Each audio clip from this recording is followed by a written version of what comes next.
Hey everybody, welcome back to the Detective You Know. So I've been promising this for a few weeks, a month, and we're finally getting to it. Today's video is Colonel Russell Williams.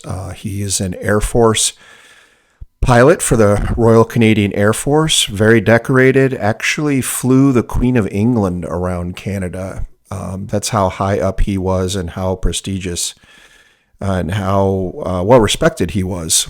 Turns out he's just an underwear freak and a rapist and a murderer. So this is a shocking one. But what we're doing today, as you saw in the title, is we're going to talk about Reid-Technique first. A lot of you have been asking about it, want to know the details. And this video is also going to be a little different in that I'm not going to be yapping quite as much on this one, which will be a delight for some of you who think I yap too much. First, we're going to talk about Reid-Technique real quick for just a few minutes. And then throughout this video, whenever I recognize Reid-Technique, I'm going to do like a little chime and like a little thing up here that says what part of the Reid-Technique he was. So kind of bookmarking whenever I see the interrogator using the Reid-Technique. This video is classic Reid-Technique, and it's one of the best interrogation videos you'll ever see. Just the professionalism and the demeanor and the mannerism. It's great. You guys are going to like this one a lot. I will step in every now and then. I'm really going to try and keep it to a minimum because I want you to kind of get the flow of this video. It's a long one, and I don't want to add a whole lot of time to it also. But I will step in, and there's a few occasions where I'll step in that I want to point something out. So let's talk about Reid-Technique, okay? There's three phases to the Reid-Technique. There's factual analysis, behavioral analysis, interview, and the interrogation.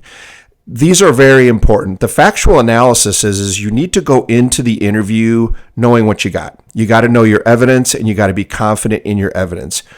Reid-Technique fails if you bluff or lie about your evidence and you get caught, or you're not real sure.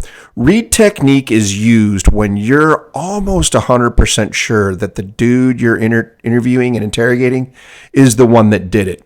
Because of the technique and the confidence that you have to have in this technique, you can't be on the fence of whether or not this guy did it or unsure or just someone you're looking at. This is for when you got the guy in the hot seat that you know who did it. He did it, and you need that confession.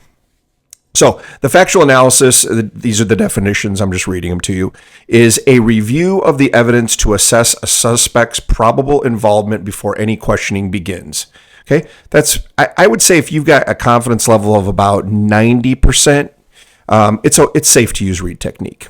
Okay, so now the next step, behavior analysis interview. This is a non-accusatory conversation to establish baseline body language and look for signs of deception. This is important in a couple different ways. You can't just jump into an interrogation and finger pointing and I know you did it. They're going to shut down. You've got to build some rapport. You've got to make a little small talk. It can't be fake small talk like, oh, hey, did you see the Dodgers game last night, huh? When you've got somebody in an interrogation room. It's got to be more like, you're just asking for background information or personal information. Depending on the circumstances, it can go into likes and dislikes and maybe even hobbies and things like that. But you don't really care about their answers. What you're doing here is you're seeing how they react when they're telling the truth, when they're talking about something in a truthful way or a conversational way. Because then when you're turning the screws on them later, you can sense stress in their voice, stress in their body language, a change in things that might indicate deception or that you're on the right path with your interrogation.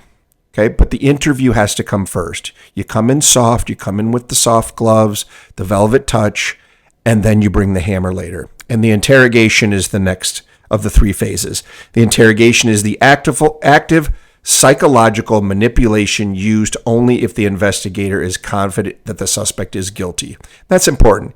You have to be confident. And it's not just fake confidence, it's real confidence. You have to be relatively sure that the person you're using Reid-Technique on did it, because it is psychological manipulation and it can be construed as coercive, okay? Because you are saying, I know you did this, my evidence indicates that you did this, here's why, and now's the time to tell me why and to give us the information that we're looking for, which is confession.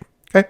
So there's 9 steps to Reid-Technique. I'm going to have everything listed out over here because I know I'm just kind of reading this off to you guys and it's a lot just to take in. So I'm going to list it out too if a lot of you are visual and stuff. So I'll have it over here for you. Okay.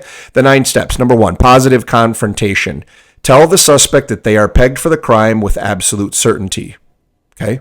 You have to leave them no doubt that you're not there just for a Q&A and just to chit chat, and you're not on a fishing expedition. You are sitting there because of this reason. Okay. Number 2, theme development. Offer a moral excuse or psychological justification for the act to minimize blame. A lot of Reid techniques that you're going to see is minimizing consequences, minimizing blame, minimizing the seriousness of the crime when you can.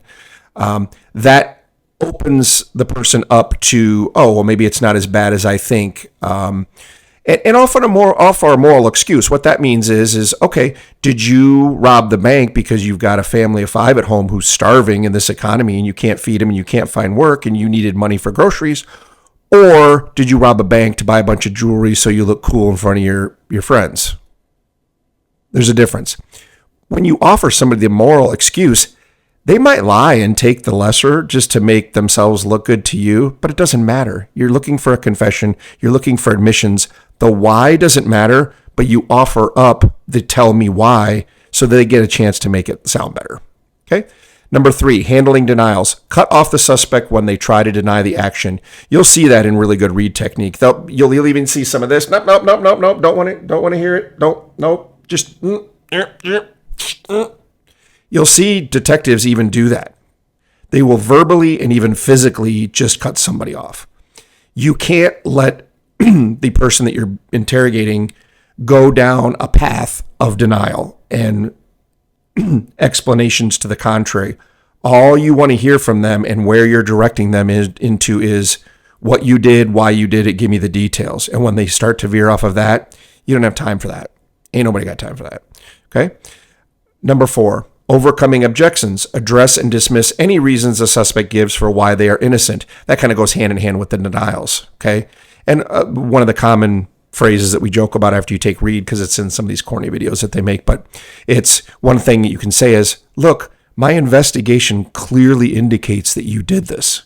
It's a common thing that you'll say, maybe even over and over and over, to overcome the objections. You cannot let them think for 1 minute that you think that they're innocent. I think we saw, I don't remember which video it was, but in one of the videos we just saw recently, might have been the Tim Dean one, the detective asked him, so did you go to New York and shoot him? That's not Reid-Technique. You don't ask them if they did that. You come into the room with them with the confidence and the platform of, I know you did it. So I'm not even going to ask you if you did it. I know you did it. Once you open up that crack of, well, did you do it or did you shoot him? Now that gives them hope that maybe there's a sliver of you that doesn't believe it, and you can't let them think for 1 second that you believe them. Okay?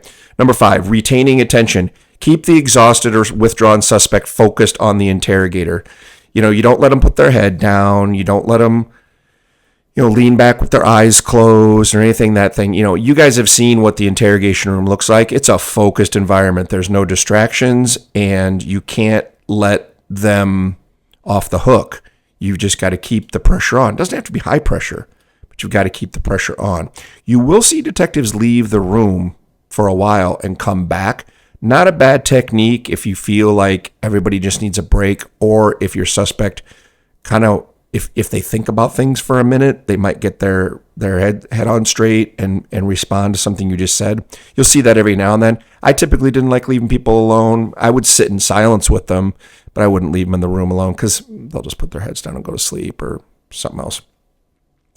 Number 6, handling the mood. Observe signs of surrender or emotional collapse and offer sympathy. We all know what that looks like. When somebody does this, we all know what that looks like. That's just a physical surrender.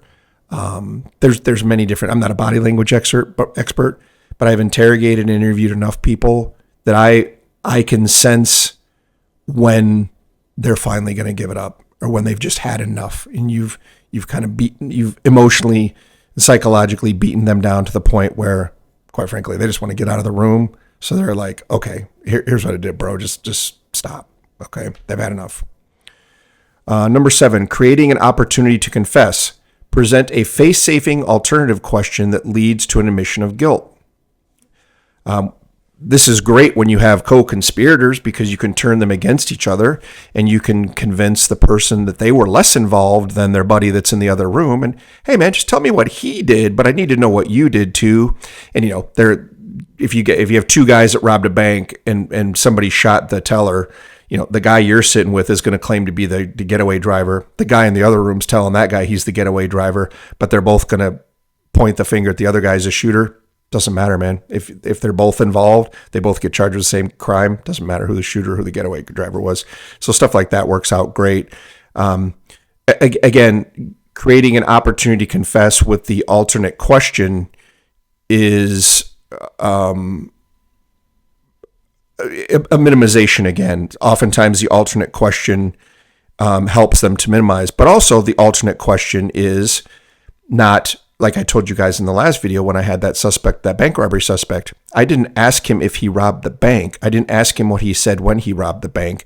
I said, hey, we have 2 different tellers at the same bank from 2 different robberies. One said you had a gun. The other one said you didn't have a gun. I don't think you ever had a gun. Did you have a gun when you robbed the Comerica the first time? And the guy said, no, man, I didn't have a gun. He was trying to lessen his crime, that it wasn't an armed robbery. He didn't have a gun. He didn't flash a gun. But by answering that alternative question, he just placed himself in the bank, robbing the bank. So that's what that means. And number 8, obtain an oral confession. Record or write down the initial spoken admission. We record everything now, so that's not really an issue. But you can't just sort of have nods and kind of half confessions and stuff like that. It needs to be clear, and oftentimes a detective will, if he gets a confession but it's kind of piecemeal here and there, a detective will say, okay, just so I've got this straight because I don't want to get your words wrong, you'll do a recap. Okay, so you and Jerry drove to the bank that morning, right? Yeah. You guys were driving a black Ford Fusion, right? Yeah. Jerry went in the bank with the gun. You stayed in the car, right? Yeah. And then you heard gunshots. Jerry came out and you took off and Jerry said he shot the teller, right? Yeah. You can do like a recap just to put it in the proper narrative form and make sure that it's a crystal clear confession. And lastly, converting to a written confession. Turn the oral statement into a formal signed confession. This is kind of tough to do. One thing as a police officer that you would have problems with is getting people to write, even witnesses, to write a written witness statement, certainly to give a written confession. One secret way to do a written confession is to have them write an apology letter. That's kind of a classic technique. It's not really Reid-Technique, but it works in Reid, where you say, hey, I know this has been heavy on your heart and you feel pretty bad about what you did. Could you write an apology letter to the family for murdering their mom? And I'm going to make sure the prosecutor gets this and the judge gets this. And this might go a long way to showing that you're sorry for what you did and you're remorseful. And write the family an apology letter for what you did, but make sure you write out what you did so that they know this is for real and that you're sorry for what you did. And that's kind of like writing out a confession under those circumstances. So it's a little trick. But yeah, you always want it in writing. People can later say that they were, high on drugs, or it was coerced, or they didn't really mean it, or the detective put words in their mouth, or the recording was doctored, just a whole variety of things. But if you whip out a piece of paper that someone has handwritten and signed and show that to a jury, the defense attorney can't do anything with that. So, written confession is always nice.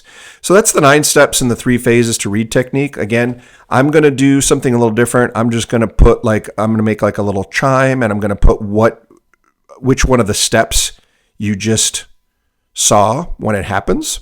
So you can kind of just go through, and every time you hear like a bing, I know a lot of you guys, like if you're like me, you got this either on your iPad or maybe on the TV, and you're doing something on your phone and you're just kind of listening to this as white noise.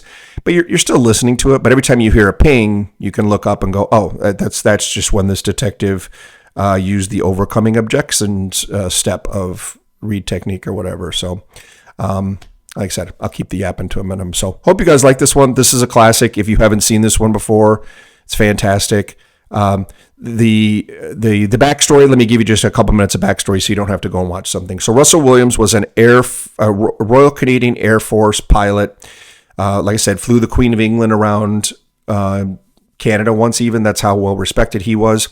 He lived in Ottawa and had a small cottage in the village of Tweed, which was, I think, about 2 hours away from Ottawa. And there was a series of break-ins with really weird circumstances, like underwear being taken and pictures being removed from houses in both Ottawa and in Tweed, this tiny village. Ottawa's big, Tweed's obviously a tiny village. And they were reported to the police, but they never caught anybody. So they just had a creeper that was going around creeping and stealing women's underwear and taking personal items and stuff. Well, then a woman got raped, and she was made to put on underwear, and photos were taken of her.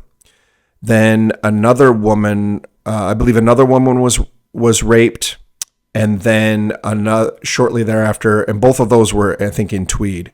Then another woman was raped, or I'm sorry, she was raped and murdered, and she just happened to be in the Royal Canadian Air Force as well, and served as crew on one of Russell Williams's flight, which was eventually how they connected him. That's how they made the first connection to him. And then the last case was a woman was raped, abducted from her house. Russell Williams took her to his cottage in Tweed, raped her for another 24 hours, and then murdered her, and then threw her in the woods somewhere nearby. How he was caught is shortly after the last woman went missing and they didn't know she was dead yet, they set up a roadblock on all the roads that go into and out of the neighborhood that she lived in. She kind of lived out in the country a little bit. And they had information from a witness that said that he had seen a suspicious SUV parked in the field by the trees next to this woman's house the night she went missing. And the police were able to get impressions of tire tracks, and they were a certain tire. I think they were like a Toyo Wilderness GT or something SUV tire, but they also got the track width of the vehicle. So now they knew what kind of tires and the track width of the vehicle, and that track width came back to only a certain group of vehicles, a Nissan Pathfinder being one of them. So they set up this roadblock a couple days later, and Russell Williams was in uniform and just happened to be driving through there, I think on his way back from the base, and they stopped him. And they said, hey, we had this incident over here the other day. We're just stopping everybody and asking people a couple questions. Well, while they're talking to him, they're taking a photograph of his tires, and they're recording his vehicle. So that information gets back to the detectives, and the detectives already at the time knew, okay, one of the victims was a Royal Canadian Air Force crew member, and now you have a guy who was wearing Royal Canadian Air Force uniform who was just pulled over in an SUV that has the same track width as the suspect vehicle, and guess what? Also has the exact same tires as the vehicle tires that were left in the snow behind this woman's house. So that's why they bring that happened, I think, on a Thursday, and this is a Sunday morning that they bring Russell in to interview him. So hope you guys like this one. Make sure you leave what you like and don't like in the comments. If there's something you don't like, just please be kind. Please be nice. I'm just a retired dude doing commentary on videos. If you don't like what I'm doing, man, just unsubscribe or just move on. If you've got some constructive criticism, something that might really help and make the channel grow, I appreciate that too. So enjoy this one, and I'll talk to you guys at the end. You just had to see Russell. The guy I was speaking with on whatever night that was Russ as well. Oh, yeah. And took every number I had. Yeah, now they were doing some pretty thorough interviews that night. Yeah, absolutely. I was glad to see it. I'm just going to move your gloves here. That's a little microphone, just to make sure there's nice and clear. As you can see here, everything in this room is videotaped and audio taped. Check. You ever been interviewed by the police in a room like this before? Or? I have never been interviewed like this. Oh, no? Okay. No. Let's get this set up there. I guess the closest interview by NIS for top secret clearance. Oh, yeah? All right. Well, again, Russell, I appreciate you coming in. An investigation like this, I mean, I'm sure you can appreciate it's been big news, especially down Belleville way. And, you know, obviously our approach to cases like this is that we don't give up on somebody being alive until we get evidence that they're not. So because of that, we're treating Jessica's case as an emergent situation, obviously. So we're fast forwarding things that we might normally take our time with. And that's why we're here on a Sunday afternoon. So again, I appreciate it. We're going to do a pretty thorough interview today. Okay.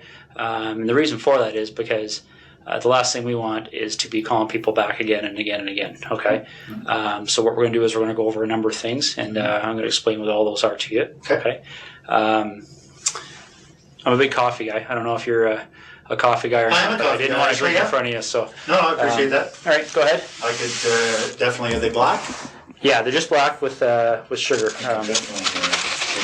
So just real quick, a couple of things. We always talk about the room. Here you see a standard interrogation room. No distractions, no pictures on the wall, nothing to distract, no landline phones. They've got Russell kind of wedged into the corner there. The detective is sitting not across the table from him, but next to him, which is a good approach. He's obviously building rapport already. He brought him a coffee. And one thing they said at the beginning that I don't think I mentioned in my intro, at the time of this interrogation and interview, Jessica, who was the last of Russell's victims, she's just a missing person. They don't know where she is. And that's why he said this is an emergency situation. That's why we're doing this on a Sunday, because if there's a hope that she's still alive somewhere, we're not giving up hope that she's still alive somewhere. So that's what he was talking about there. And then real quick, I don't normally comment on people's appearances and things like that, but Russell's fair game. He's a rapist. He's a murderer. He's an underwear freak. And let's just talk about his hair for a second. Bro, I don't know. Yeah, it's not the haircut for you, Russell. All right, let's get on with it. I probably haven't a little bit. Sorry, what, sorry? Gum. Just first piece of gum. Well, there's napkins there if you want to toss it or whatever. I appreciate that. All right. And again, like I said, this interview is going to be very thorough. But again, I have a simple rule when I talk to people. It's I'm sure you're the same way. I treat everybody with respect. I don't want to ask you to do the same for me. So what we're going to do is we're going to start off by going through what your rights are. Okay? Just like everybody else. Okay? Have you ever been read your rights before? No. I'm sure you've seen it on TV a whole bunch of times, but that's usually the American version. So I'll go over it with you briefly. Okay? Basically in Canada, as you know, I'm sure, is we all have our rights guaranteed under the Charter of Rights and Freedoms. Right. Okay. Now, Russell, just to avoid any confusion, because people do get confused when they're talked to by the police, is that you're obviously not under arrest here today. Okay. Anytime you feel you want to leave here, you feel free to do so. The door's not locked. Teresa will walk you down the lobby anytime you want. Okay. If there's anything that comes up in our interview today, Russell, that you feel you want to talk to a lawyer about, you just let me know. Okay. Sure. And the reason for that is I want to explain to you exactly what's going on here. Okay. Jessica Lloyd is one of 4 cases that we're currently investigating. Okay. Right. And essentially what's happened is over the past about 4 or 5 months, there have been 4 occurrences that, like I said, that we're looking into. 2 of those occurrences occurred in September of 2009. And very briefly, they were up in the Tweed area. They involved somebody entering 2 different women's houses in the evening hours and committing sexual acts. Okay. In November of 2009, a young lady by the name of Marie-France Como was found murdered in her home in Brighton. And we believe that there was a sexual component to that crime as well. And then most recently we have Jessica Lloyd's disappearance. Okay. So essentially, when you're looking at those kind of crimes, we're looking at a number of different potential criminal charges. All right. Absolutely. We're looking at issues all the way from the most serious one, which is first-degree murder, kidnapping, sexual assault, break and enter with intent to commit sexual assault, forcible confinement. Okay. And so what I want to make sure you understand, and this is what we've been doing with everybody we've been talking to, is that clearly when we find out who's responsible for one or all of those crimes, they could be charged with one or all of those offenses, okay, whether it's you or whether it's anybody else, all right? Absolutely. And that's why it's important that we make sure that people understand what they have to do and what they don't have to do when they're talking to us, okay? So as I said before, any point today you feel the need, you want to speak to a lawyer, you let me know, and we can take you to a room where you can do that in private, okay? Okay. Do you have your own lawyer? I have a realty lawyer, but okay. no, I don't have a lawyer. All right. If at any point you want to make that call and you don't know who to call, we have a phone list of lawyers that are available to give you advice free of charge right over the phone. Okay. So again, if at any point today you want to take advantage of that, you just let me know. Sure. Is there any reason you want to call a lawyer now? Nope. Okay. A couple other fairly simple and straightforward things that you probably understand, but again, we go over them to make sure everybody's clear, is that you don't have to speak to me today. Okay. And the reason for that is because the law considers me to be what we refer to as a person of authority. Okay. Probably similar to what you may be considered to be on the base. Yeah. And because of that, I can be compelled to appear before any judge in the country, basically, to account for what takes place here today between you and I. Okay. Sure. And that's the reason why everything's recorded. Because there can't be any more accurate record than that, right? So. No, understood. And the other thing I want to make sure you understand is that, you mentioned a second ago about Ms. Como being one of your work associates. So I don't know what's happened since November on the military side of things. But what we want to make people clear on is that if you have been spoken to by any person in authority or any police officer about any of those cases, I don't want what they may have said to you to make you feel influenced or compelled to say anything to me today, okay? Whatever you might have felt influenced or compelled to say to them earlier, you don't have to repeat it to me and you don't have to say anything further, okay? But obviously what you do say, for the third time is being recorded, right? So... understood. These first two attacks happened not that far from my place in Tweed. Well, the second one did. Yeah. We didn't even know the first one had happened, but I understand that was reasonably close as well, but the second one was very close. Yeah. So certainly at the time, the OPP did a door-to-door. Yeah. And within a couple of days, probably the same night, so I spoke with a couple of guys then. Okay. And I'm aware of that from looking at the different cases. And essentially, Russell, in a nutshell, that's what we wanted to talk to you about, okay? Those four cases are of concern to us. And, you've kind of almost hit the nail on the head about some of our issues that kind of make us want to talk to Russell Williams, okay? Because essentially, there's a connection between you and all four of those cases. Would you agree? That is such a strong opening. He's just been doing a great job rapport building, conversational, just letting you know why we're here. Ran him through the Canadian version of Miranda. Just kept it real low key. He's doing just a great job already. And also, we talked about Reid-Technique. He's getting a sense of what Russell's normal patterns of behavior are. His speech, his body language. Russell's obviously nervous. He's been chomping away at that gum like a maniac. But also, that's a good thing to see too, because if he suddenly stops doing that, what's the change for? Russell's trying to gain control over this a little bit by talking about how, the one was near my house and the other one was near my house, and I know this and I know this and I know this, and trying to seem helpful, but also maybe a little bit in control. And that opening of, well, Russell, the reason you're here is because there's a connection between you and all four of these murders. Wouldn't you agree? And Russell kind of, that's strong. And that is Reid-Technique. I know you did it. I know there's a connection. And I'm going to tell you right up front that there's a connection. And that's why you're here. Strong. Geographically, and then I guess I drive past. Yes, I would have to say there's a connection. Yeah. Yeah, and that's why I'll be quite frank with you. That's why things kind of evolved when the officers talked to you on Thursday night. Okay. We kind of went from there because when I think you discussed with them the fact that you were a colonel at the base. I was in uniform at the time, so. Yeah, so pretty obvious, right? Yeah. So essentially, then the connection with Miss Como was made. And I believe you're a door or two down from one of those two incidents I think, in Tweed. 3 doors down, yeah. Yeah. Very close, absolutely. Yeah, exactly. So those are some of the issues we wanted to discuss with you. Yeah. Okay. So just getting back to these 4 incidents that we're talking about, maybe you could just give me a little bit of history as to your arrival in the base in Trenton. When did you start working? So what he just said is these are the issues that bring us here today. And what he really means by issues is these coincidences. You've often heard people say that police officers and detectives don't believe in coincidences. A little more accurate statement is we don't ignore coincidences. Certainly coincidences do happen. Just because there's a coincidence doesn't mean that you're guilty.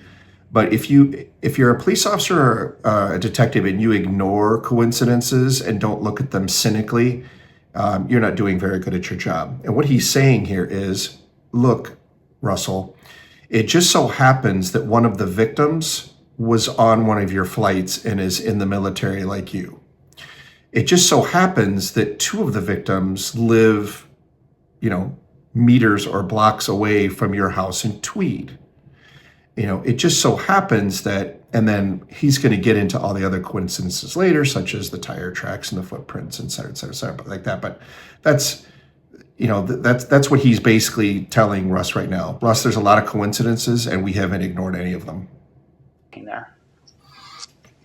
Friday on the day, I was.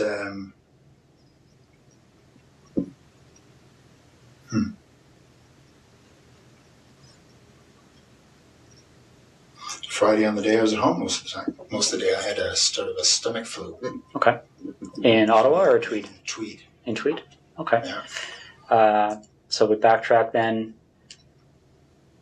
So all day Friday, you're at home. Yeah. And then what time do you leave to go to the base to sleep there on the Friday night?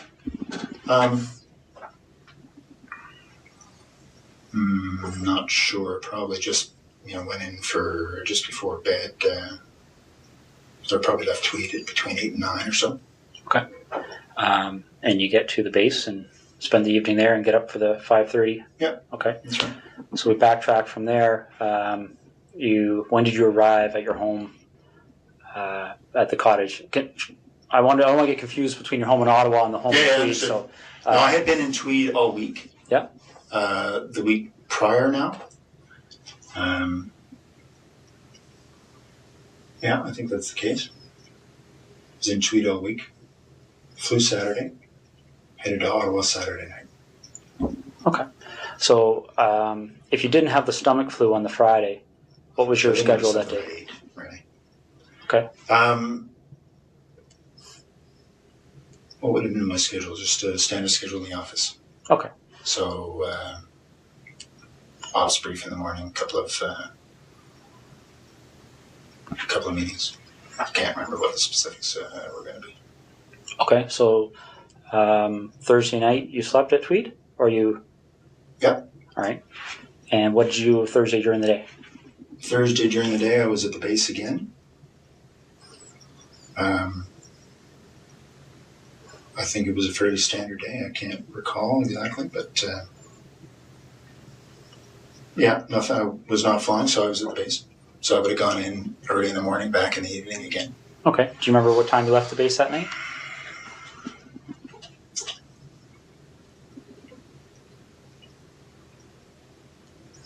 I don't remember anything peculiar, so I would say, I don't know, probably 7 to 9, somewhere in that range. Okay. So a couple things. What you're seeing here is standard timeline development. It's very important to, before you start interrogating, before people shut down, before they start being evasive, it just sounds like small talk. What'd you do? Where'd you go then? What'd you do? timeline development. They need to nail down where he was and when he was at where he was. It's crucial to a case like this. You've got 4 victims that all disappeared in certain time frames, and they want to lock him in so he can't change it, or if he tries to change it, they can confront him. Also, notice how this detective has his notebook closed, he's turned facing Russell, and he's just active listening. We've talked about this in several cases. I don't like it when the detective is sitting there scribbling away notes. It kind of gives away to the suspect what's important and what's not. If you're taking a lot of notes or writing down a lot of things based on something that the suspect says, you're tipping off to the suspect that you know that's important. Plus, you know as well as I do, this detective already knows exactly where Russell's been. They've probably pulled his cell phone records already. They've certainly pulled the base records that show him going in and out and every other possible way they can to verify where he's at. This is a lot of timeline, but also see if he's going to tell the truth about his location and his whereabouts. And that's when you left? Left the base, yeah. And It's a 45-minute transit. 45 minutes home? Yeah. Okay. Now, I'm not going to walk you through November, but I'm going to take you to a date that's probably pretty fresh in your mind, the day that Marie-Fran's coma. Yeah. Do you remember how you found out? I do. Yeah, I was sent an email. Well, as soon as the ops staff and the base learned, they told me.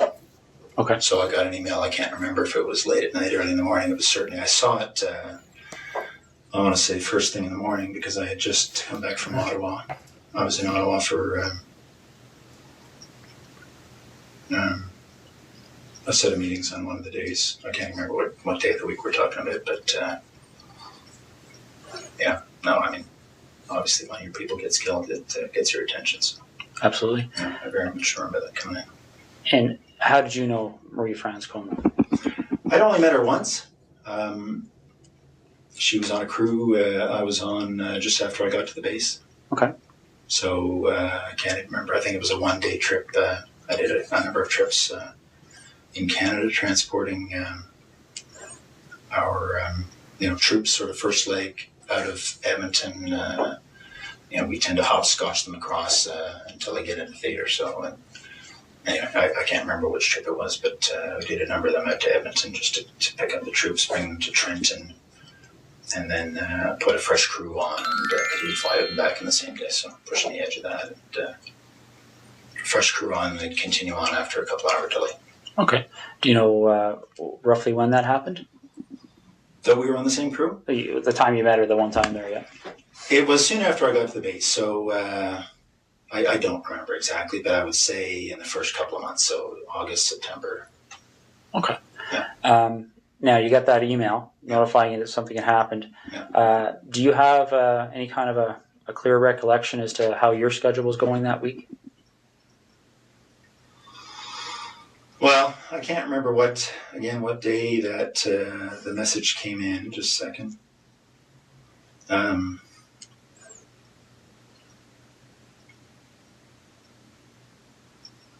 No, I can't remember what day of the week, but I just think there was a whole bunch of activity spun up as a result, obviously. No, I can't remember the day of the week.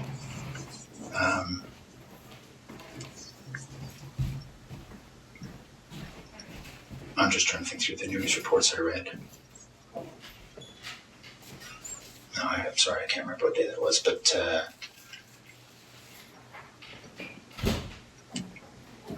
what we learned after the fact was that the MPs had learnt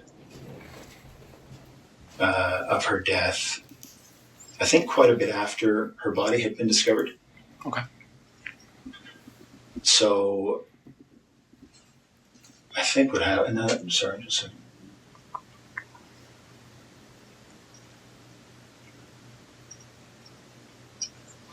Okay. So I think, if I remember correctly, the MPs learned late that evening. Can't remember when. Obviously, her body was discovered. It was probably in the news reports. But so they learned, and then they passed it to ops. So they immediately passed it to me. Okay. The MPs work for the wing operations officer, so they go through their chain of command, and then as soon as the duty watch officer had that information, she advised me. Okay. So again, that particular along week, with some others. right. I'm sure it spread like wildfire. Yeah, absolutely. So that particular week, do you have any recollection? Well, for instance, when you got the email, do you remember where you were? I was at home in Tweed. Okay. Yeah. Do you remember if that was a week that you were reasonably stable in Trenton, or had you flown? No, I had been in Ottawa. Early in the week for some meetings over in Gatineau for one of the. It's actually for the C-17 acquisition. I was project director when I was here in Ottawa for that, so just some follow-up stuff for that. Okay. So I had been here at some point in that week. Again, I can't remember how the days all fell together, but I seem to remember that I got this word shortly after having come back from Ottawa. It seems to me it was the same week. So if we were to do a similar investigation in your background, is there anything you can think of that anybody may have misinterpreted, or anything in your history that somebody might say Russell Williams Absolutely did this? No. Okay. Be very boring. What's that? It'll be very boring. All right, because essentially that's what I'm looking at. Is it? You seem like a very intelligent person, and I think you can see how a surprise like that would certainly set off some alarm bells in our investigation, right? Okay. So the next thing we need to cover off is, I'll just ask you this straight out. Given the types of crimes we're investigating, do you get much chance to watch television shows, CSI, things like that? I do watch. I prefer Law and Order, but I do watch CSI occasionally. Yes. Okay, so you have an idea of obviously the forensic capabilities, things like that are out there. What would you be willing to give me today to help me move past you in this investigation? What do you need?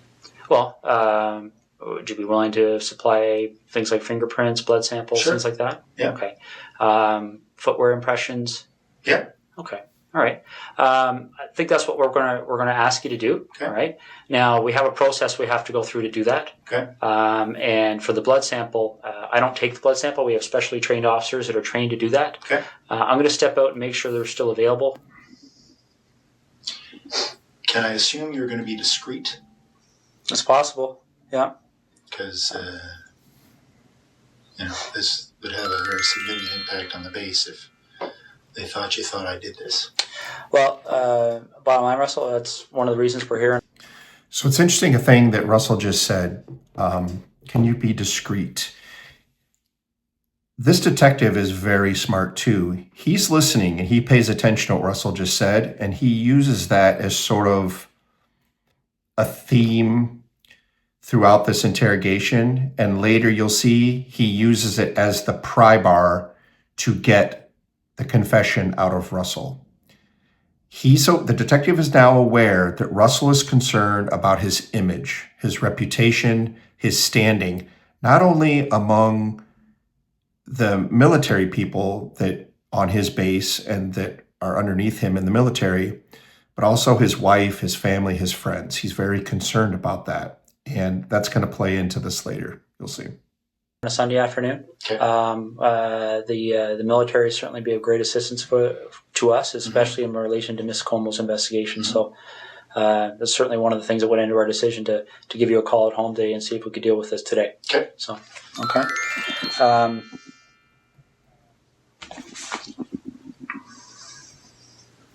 Because it's tough to undo the rumor mill once it gets started. But I appreciate that. Okay. Now that you've had some time I know we've been throwing a lot of things at you here, but now you've had some time to think about things. Is there anything that you're concerned about that buccal swab matching in any of those 4 residences? Is there... I guess... Let me explain what I'm getting at here, Russell, okay? This is a significant investigation, as you can well imagine. Yeah. That DNA is going to be significant in our investigation, both quite possibly to help you, quite possibly to help us. Understood. I don't know yet. I don't know what the result is yet. Mm-hmm. And I'll go back to the example I gave you because it's a very similar issue, I think. And you talked about the idea of discretion here. Okay, you talked about the idea that I think hopefully you appreciate the fact of how we approached you here. Yeah, absolutely. And essentially, we have no issues with that. Okay, we talked recently about the whole idea of any unusual sex acts in your history. But another thing that can often happen in cases like this is that people become concerned about things like extramarital affairs, indiscretions along those lines. Is there any contact that you may have had with any of those 4 women that you may not want your wife to be aware of? Anything like that that we should know about to try and explain why, if your DNA is found, it would help us understand why it may be there? Absolutely not. Okay. Can you think of any reason why we would find your DNA in any other residences? Let's focus on, well, for instance, I believe, let me just check the name there, make sure I've got the right address. I'm talking about the house that was just a couple of doors down from you there in Tweed. A couple of doors down was Lori. I don't know her last name. I don't know. Mazzacati?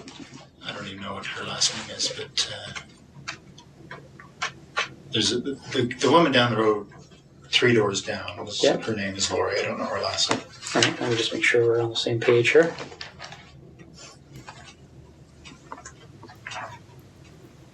My understanding is she lived at 76 Cozy Cove. Yeah, so she would be the second one. The second incident on your road there. Yeah. A couple of doors down. Ever been in her house? No. We met her once, I think the first summer we were there, so in 2004. Okay. And that's what I'm getting at. Again, this is a credibility issue, right? Yeah. Because I don't want to come and see you 2 weeks from now and say, Russ, our CSI people were in that house. And are you familiar with how DNA works?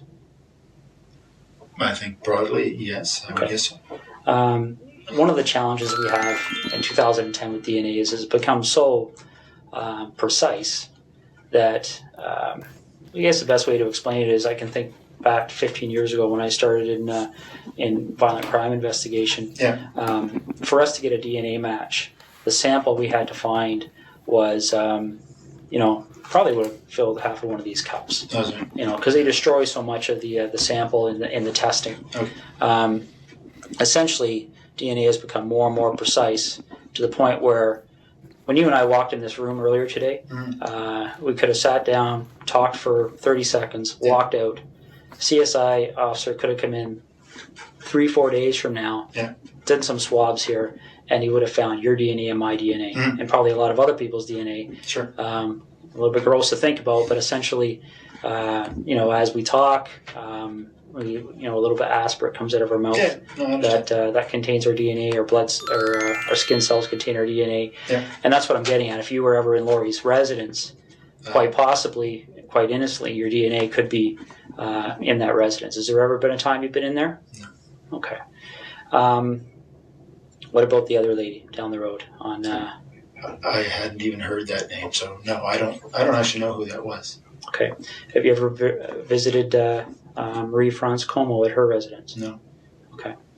All right. So you're quite positive there would be no reason why your DNA would be in any of those 3 locations. Okay. Did you know Jessica Lloyd even in passing for any reason? No, I didn't hear her name till it was on the news. Okay. And the reason I'm asking that is because I know you were asked that question on Thursday night, and sometimes what we find, and again, this is one of those situations that can sometimes cause us to get in a lengthy investigation as somebody that maybe doesn't deserve it. But what can happen sometimes is somebody gets stopped by the police like you did, and they get asked that question, and people, when they're stopped by the police, they can be nervous. Okay. So they blurt out an answer, and then they start driving away, and they go, "Oh, why did I do that?" Because the problem is that once they get asked again, then they feel compelled to maintain that answer for fear that if they change their answer, somebody could find it. You understand what I'm saying? I do. Okay. So I want to make sure that's not happening here.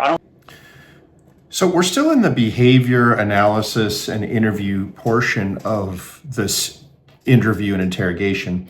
Now, obviously, just to discuss a few Reid things here, I've been trying to put the Reid things up somewhere on the screen here with a little chime to let you know, so I don't have to talk about all of them, because it's throughout this whole thing. If I stopped and started this video every time there was a good example of Reid, it would be 8 hours long. But the factual analysis, we talk about the 3 phases: factual analysis, behavior analysis, and then the interrogation. The interrogation comes probably about halfway through this video. That's when the interrogation starts. All of this stuff is still the interview. It's soft.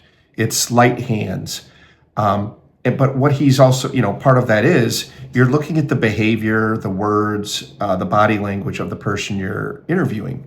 And Russell has switched up. Russell had really open body language before. His hands were just resting in his lap and he was sitting back and his face was open. And now look at him. He's leaned back, arms crossed, chin is down. His brow is furrowed. You can see how, furrowed his brow is. If I'm pointing in the right space where his brow is, you see the lines. This detective is surely noticing that stuff. I don't care what you said to the officers on Thursday night last week. If there's any communication or contact between you and Jessica Lloyd, you've seen her picture, right, around town? Yeah, okay. Ever seen her before? I don't. No, I would say I have not. Okay. All right. All right. And you mentioned something about doing some renovations at your property in Tweed there. I think you said something earlier about tearing up carpet. Correct me if I'm wrong, but oh yeah. Okay. When did all that happen? In 2004 or 5. Okay. Any recent renovations? No. Okay. All right.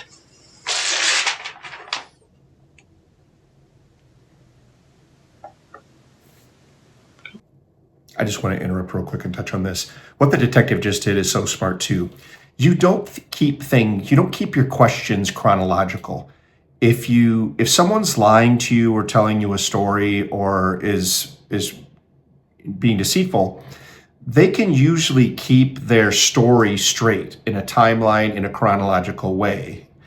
If you jump around to not only jump around the timeline, but jump around to what you're asking them into weird different things. Like 1 minute you're talking about, do you watch CSI? The next minute you're talking about, have you done any renovations in your house? The next minute you're talking about, when did you leave the base? When you jump around like that, it's hard to keep a chronological story that's a lie. It's hard to jump around in time when it's a lie.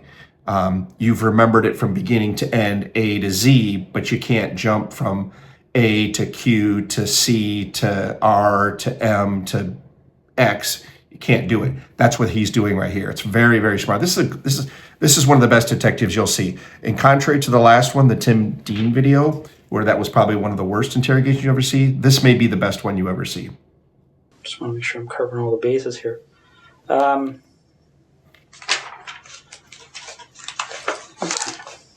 What kind of tires do you have on your Pathfinder?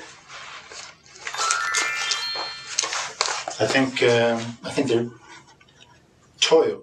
Okay. Do you know the brand name or the I think make? that is I don't. Sorry, the make is Toyo. Yeah. I don't know the model. Okay. See, I'll read this off to you. See if it rings a bell.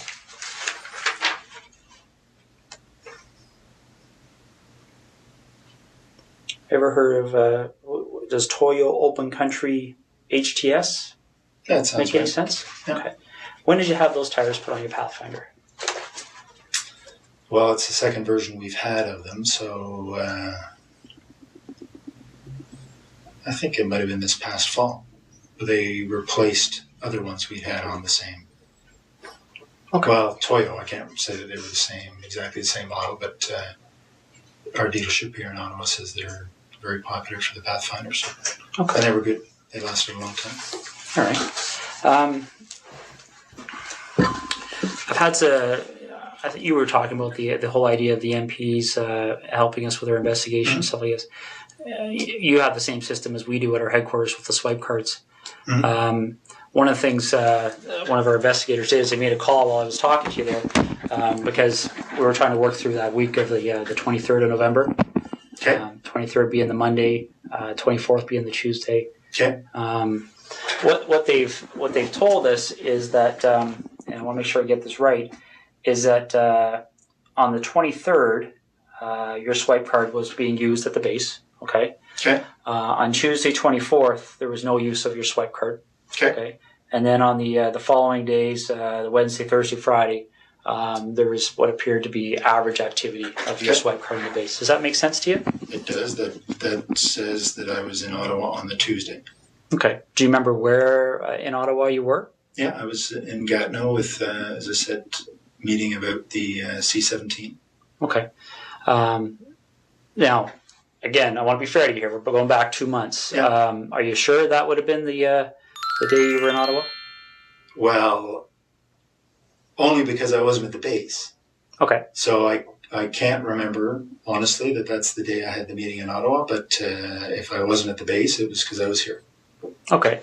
Now, if that is the day you had a meeting in Ottawa, do you remember being at the base on the Monday, the 23rd, and swiping your card in and out? Do you remember what you would have done that evening to get to Ottawa for that meeting? Like, would it be... I drove to Ottawa in the morning of the day of my meeting. So if it was the Tuesday, then I would have left Tweed. It was a very foggy morning. Okay. That morning. And I drove in that morning. Okay. So I would not have been at the base the day I was in Ottawa, because the meeting started at 8:30 or something. Okay. So you leave the base. You would have went home to your residence in Tweed. Yep. And then you left Tweed in the morning and drove up to your meeting in Ottawa. Yep. Okay. You leave the meeting in Ottawa is a daytime meeting, evening meeting, or do you remember? Yeah, it was a daytime meeting. Finished, I don't know, mid-afternoon or so. Okay. We had lunch and then finished. I think my wife and I had dinner because she was here for work, and then I headed back. Okay. Well, these are the kind of things I'm trying to draw out here. That's helpful to us. Do you remember where you had dinner? Well, I don't remember exactly the restaurant, but it was in Westboro because that's where our house was being built at the time. So we had dinner, in a restaurant that we would expect to be able to frequent once the house was finished. Okay. Remember how you paid? One of us would have paid by MasterCard. Yeah. Okay. Are you sure about that, or? Pretty sure. That's normally how we pay for meals. All right. Can't remember if it was me or my wife that paid, but one of us. Okay. And do you remember which restaurant it was again? No. Okay. All right. And you see what I'm getting at, right? I mean, that can be very helpful for us because if we can track that issue, right? We can put somebody paying for a meal at a location. Oh, I was meeting with 15 people or so that day. So. Okay. And what time did the meeting end? I would say between 3 and 4. Okay. And are you sure that that's the same day you went out with your wife? Well, I think so. Yeah, because she was here, and I think that was the day we went to this restaurant in Westboro, yes. Okay. You finished dinner, and do you remember what you did that evening? I would have driven back to Tweed. Okay. And you would have... Now, again, I know we're talking 2 months ago here, but do you remember specifically having dinner and then driving back to Tweed, or do you remember... are you just guessing here? No, I'm not really guessing. I mean, I believe that this night at this restaurant was following the meetings in Ottawa. Mm-hmm. And I, kissed my wife goodbye and headed back to Tweed to go to work the next day. Okay. All right. The tires that you have on your truck, right? The reason I asked you about that is there any time, I mean, you recall where you were stopped by the officers there? Yes. Okay. Did they explain to you what the significance So of that that was location? her house. That was her house. Yeah. Okay. So you remember that location? Yep. Do you remember what the crossroad was, or? I don't think there was a crossroad. It's sort of just on the south end of 37. Okay. When you get stopped at that location, has there been a time in the recent 1 or 2 weeks that your vehicle has left that road for any reason whatsoever? Have you driven into a field with your vehicle at all? for any reason you can think of? No. Okay. Because I want you to rack your brain here. This is important. So, Yeah. is there anything you can remember doing that would have caused you to drive off the road at that section of roadway? No, that's my early. That's the early part of the highway, and just head north. It's about 30 minutes from there to, probably 20 from there to my house. Okay. Would it surprise you to know that when the CSI officers were looking around her property, that they identified a set of tire tracks to the north of her property? Looks as if the vehicle left the road and drove along the north tree line of Jessica Lloyd's property. Okay. They took, they examined those tire tracks. And they have contacts in the tire business. Obviously, tire tracks are a major source of evidence for us. Sure. Shortly after this investigation started, they identified those tires as the same tires on your Pathfinder. Really? Yeah. Okay. Okay. So what you've had up until now is the slow burn of behavior analysis interview combined with the positive confrontation information that this detective has. As I told you before, he's done his homework. He knows when Russell has swiped in at the base, when he swiped out. He's got the phone records. He's got probably CCTV. Ever since Russell popped on their radar, they've looked into his entire last probably 2 months of existence with an electron microscope, and they know everything. He knows the answers to all these questions he's asking. And right here is where you see it tip into interrogation. So what are we, 32 minutes in? And all of this is the positive confrontation part of the Reid-Technique. Russell, they found your tire tracks in the back of this house, right by where you were stopped at that roadblock. You just confirmed to me that those are your tires. We found your tire tracks there. And he's also laid the background with all of the, do you know about DNA? Do you know how DNA works? He's setting a framework for Russell to think about in as much as the evidence and letting him know, I'm asking you about DNA because we have DNA. I'm asking you about your whereabouts because we know you weren't certain places at certain times. I'm asking you about your tires because we have tire impressions. I'm asking you about your truck because we have a witness who said they saw a truck like yours over there. This is where the interrogation starts and the screws start getting turned. But he's done a nice job of slow burning up to this point. He spent a half an hour getting there. If he did this in the first 5 minutes, Russell's no dummy. Russell might have lawyered up, but now Russell's invested all of this time to try and convince this detective, so he's going to stick around. One of the other things that they do to try and identify the type of vehicle that may have left those tires, well, is they do two things. They talk to witnesses. Okay. There was a female police officer that actually drove by that location that evening and recalls seeing an SUV type vehicle in the field up to the north of Jessica Lloyd's house. Consistent with a Pathfinder. Okay. Could maybe consistent with other things, but consistent with a Pathfinder. And they, what they also do to try and identify the type of the vehicle is they look at what they call the wheelbase width. Okay, because different vehicles, different makes, models have wheelbase width, so they can take those two sets of tire tracks, measure the distance between them. Okay, and determine what the width is, and then they can enter that into a vehicle database, and it will spit out the types of vehicles. Okay, your Pathfinder's wheelbase width is very, very close to the width of the tires that were left in that field. Okay, do you have any recollection at all of being off that road? I was not off the road, no. Okay, all right, Russell. Is there anything you can think of? Let's go talk about Marie-France Como for a minute, okay? Is there any reason at all you can think of that during our investigation, obviously we're searching computers, things like Blackberries, right? Electronic devices, looking through houses for things that are in handwriting, written notes, diaries, things like that. Now, I'm not at liberty to tell you what the content was, but is there any reason at all you can think of why Marie-France Como would have specifically referenced you in some of her writings? Not at all. No? No, absolutely not.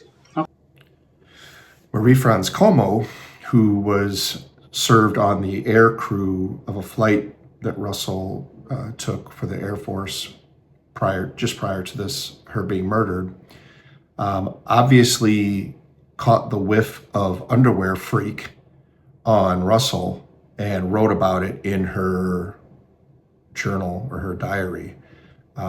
Good work by these detectives who went through everything at Marie-France Como's house with a fine-tooth comb and found this mention of Russell Williams. And like I talked about at the beginning, detectives don't ignore coincidences. So now you've got, what a coincidence. This colonel was pulled over near her house. His tires match the tires in the backyard.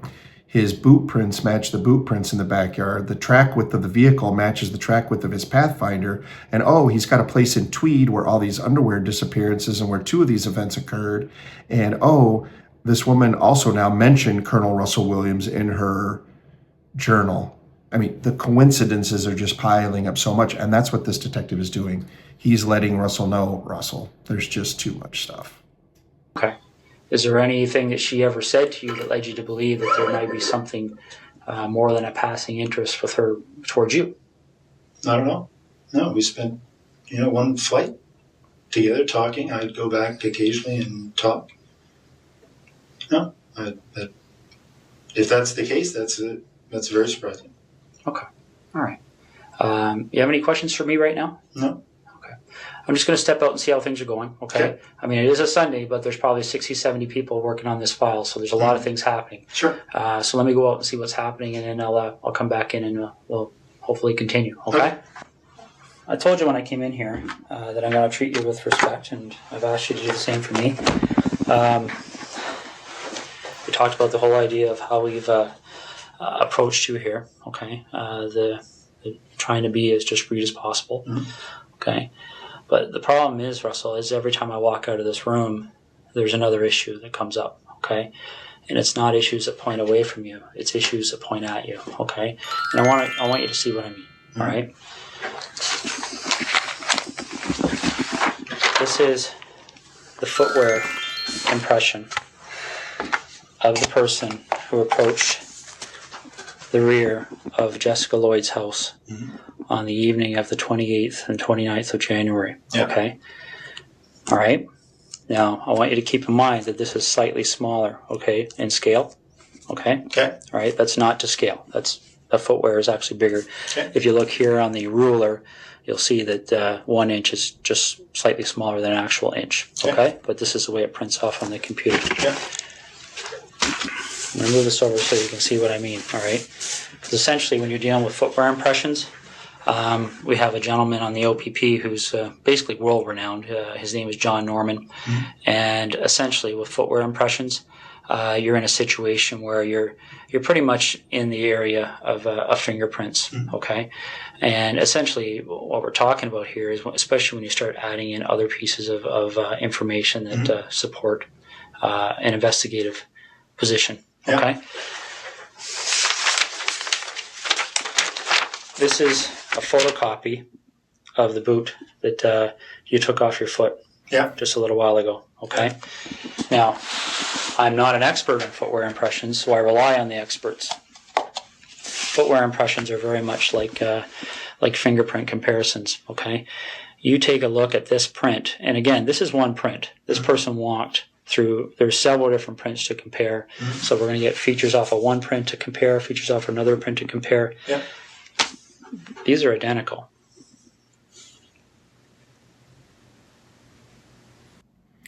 Russell, these are identical. And here's his response.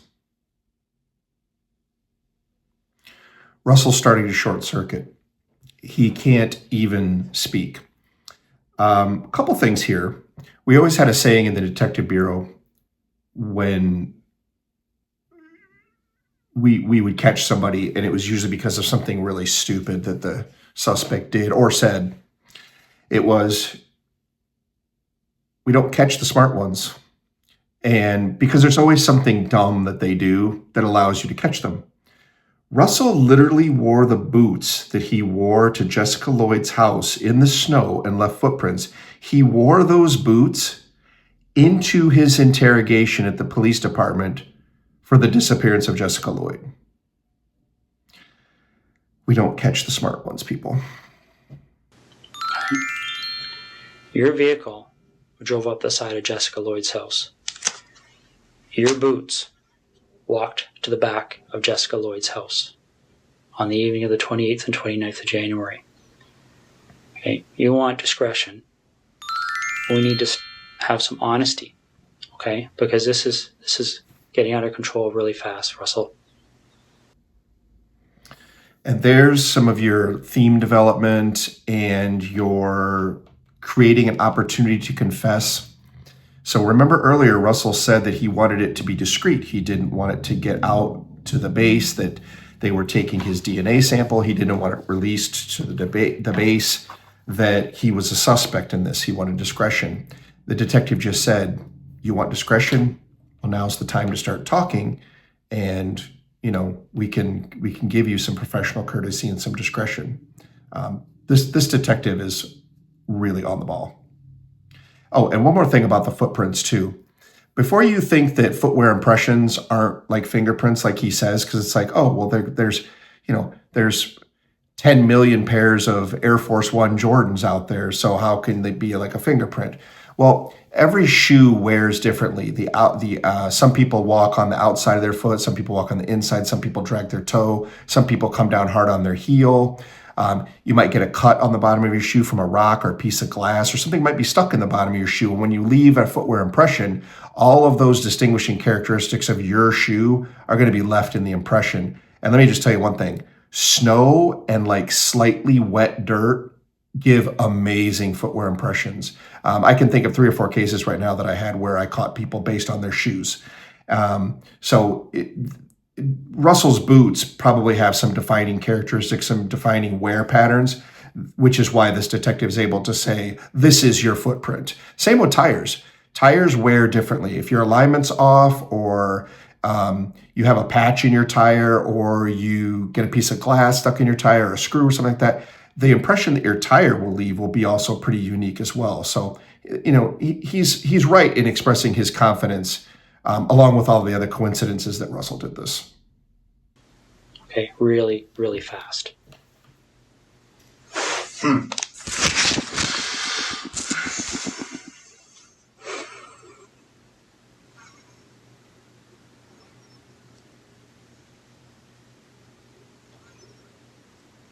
This is getting beyond my control. All right, I came in here a few hours ago, and I called you the way I called you today because I wanted to give you the benefit of the doubt. Mm-hmm. But you and I both know you were at Jessica Lloyd's house, and I need to know why.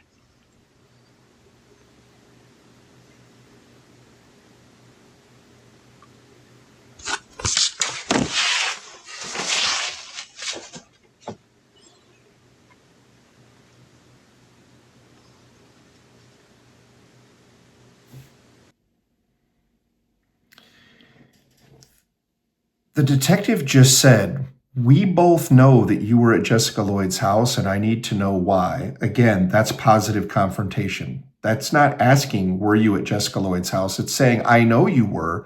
Now tell me why. What's interesting is Russell Williams' response. It wasn't, no, I wasn't. I wasn't there. I don't know what you're talking about. There's probably a million cars in Canada with these tires. These are shoes from Walmart. Everybody's got these shoes. He's pretending to study the pictures to buy himself some time in his brain for what to say next. This is fantastic. And like I said, we have already jumped to creating the opportunity to confess. Him saying, hey, this is getting out of control. These things are moving really fast. I need to hear from you now if you still want discretion. Along with all of the positive evidence confrontation, it's working.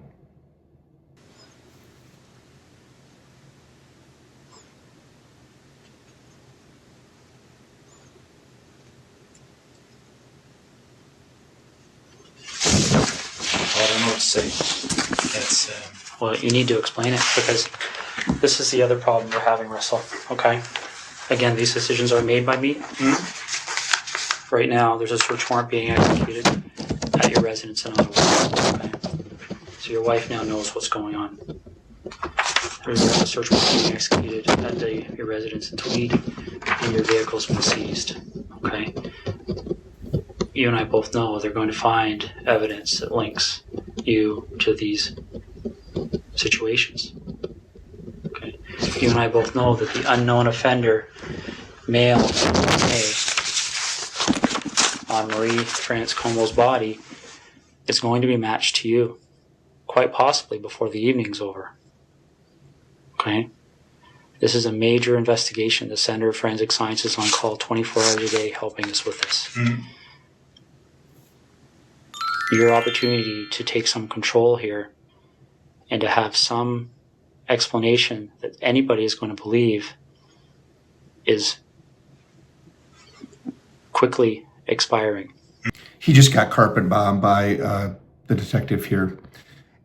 And it's a classic technique too. You don't just bomb them with all of your evidence at the outset and overwhelm them. You slow drip it. And that's what he's doing. And we've seen this in other cases. The detectives did this in Jalen Fleer. I'm trying to think of another one that we've covered that they did this. But they announce the search warrants about midway through after they've dropped a little bit of evidence on the suspect to let them know this is how serious we are and this is what level of probable cause we have. Now, what probable cause is, I'll talk about warrants for a second. To get a search warrant, you need to go before a judge and say, I have probable cause to believe, or I have probable cause to get this warrant. What probable cause means is I have reason to believe a crime was committed and I have reason to believe that that person committed it. That's an arrest warrant. Probable cause for a search warrant is I have reasonable belief that a crime was committed and I have reasonable belief that evidence of that crime is contained in that house, that car, that phone, that backpack, whatever it is you want to search. And then you lay out in an affidavit your evidence. And then the judge reads that and decides, well, do you have probable cause or not? Low standard for probable cause. It's just a reasonable belief that something happened and somebody was involved. It's not like beyond a reasonable doubt like in court.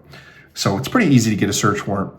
And to let Russell know now, hey, Russell, we're just not having a casual conversation anymore. Here's all this evidence I have. Oh, and guess what? Search warrant for your house, search warrant for your cottage, search warrant for your car, which we've already seized. It's just, he's short-circuited now. He can't even talk, Russell Williams. Okay. We're applying, the investigators now applying for a warrant to search your office. Right. These aren't decisions that we can say yes or no to. This is the practical steps in an investigation like this. And Russell,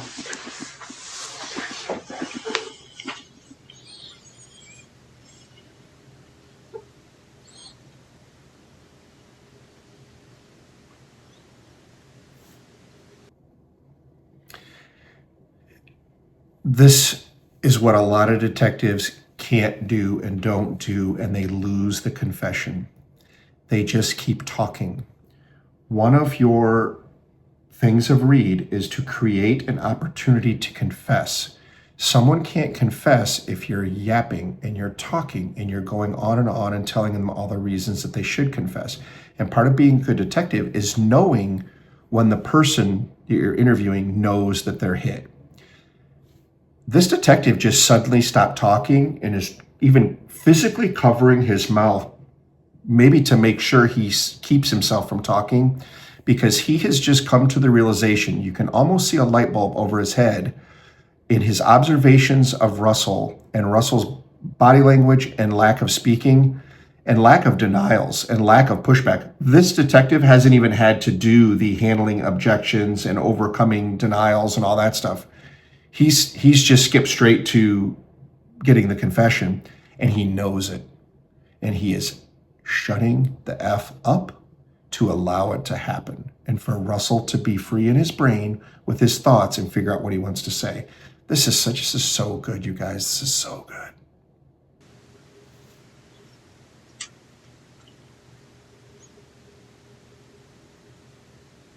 Russell, Hmm? listen to me for a second, okay?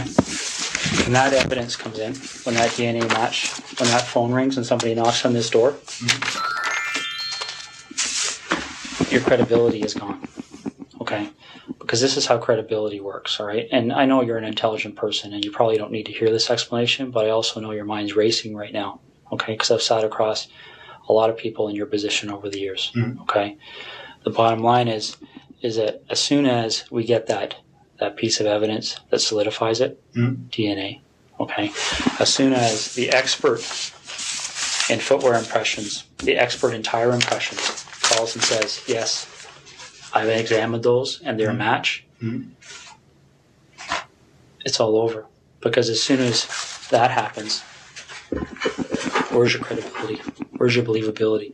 You're just another, and again, don't take this wrong, okay? But you can see if you step outside this room in your mind and imagine how people are going to view you, okay? If the truth comes out after the clear evidence is presented to you, when you finally go, okay, I'm screwed now. That is that theme development again. And this detective latched on to that early on. Within like, I don't know, 5-10 minutes of Russell coming in the room, Russell was all concerned about his reputation. We're going to be discreet. We're going to keep this in the room. We're not going to make a big deal about this, right? And now what this detective is doing is he's keeping on that same theme, but he knows Russell's a colonel. He knows he's an alpha male. Hey, Russ, take some control of the situation here. Before that phone rings and the detectives out there tell me, oh yeah, it's his DNA, he's hit. Before that happens, why don't you take control and you tell the narrative and you tell the story the way you want to before we get the evidence, and et cetera, et cetera, et cetera. This is just, I don't know if this guy's got a degree in psychology or whatever, but just excellent. What are we going to do?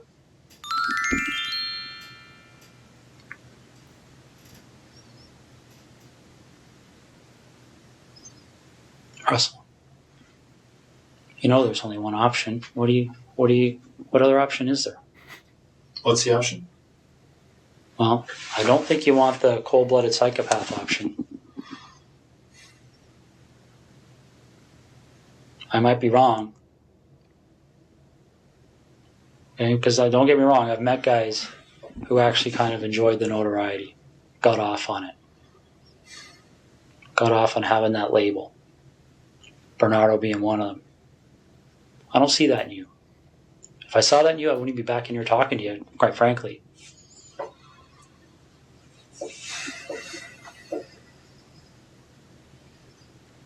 But maybe I'm wrong. Maybe you got me fooled. I don't know. That's such a clever technique. And that's, it's still part of the theme development and allowing Russell to minimize, not necessarily his involvement, because he's going to have to confess to what he did, but minimize how bad of a person he is. Russell, are you a cold-blooded monster? Because I don't know. I don't think you are. You're smart. You're a colonel. You're this, that, and the other thing. You're a respected leader. But maybe I was wrong about you. Maybe you are a cold-blooded monster, or a cold-hearted monster. It's a chance for Russ to save a little face and kind of just man up and prove that he is a colonel and he's an alpha male, and man up. Great technique, great tactic. This is over. And it can have a bad ending where Jessica's parents continue to wonder where her daughter's lying.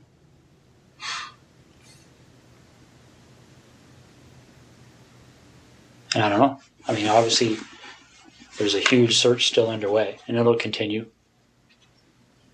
It'll continue until her body's found.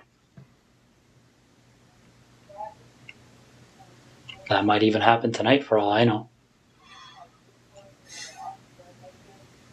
Once that happens, then I don't know what other cards you would have to play.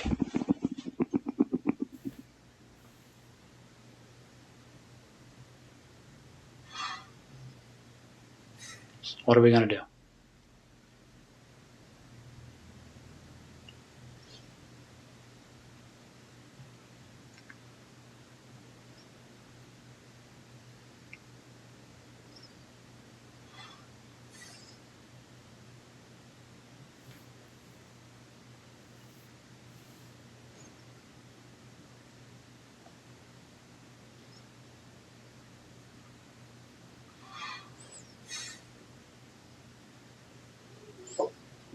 Russell, what are we going to do?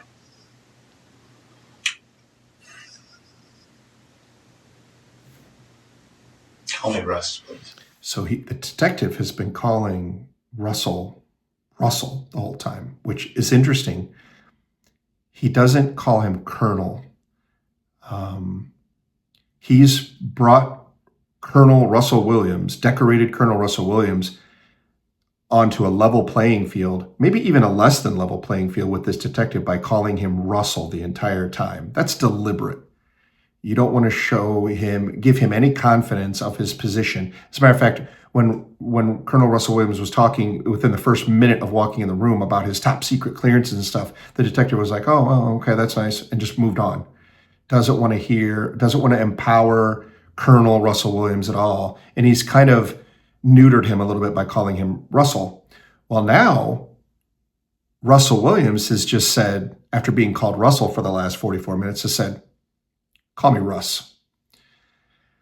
If this detective had wondered if his efforts at rapport building and bonding and being approachable to Russell Williams was working, he now knows that it is. And he also now knows that Russ Williams is going to start talking because Russ now wants to make it extremely casual. It's a very interesting moment in this interrogation. Call me Russ. Okay. What are we going to do, Russ?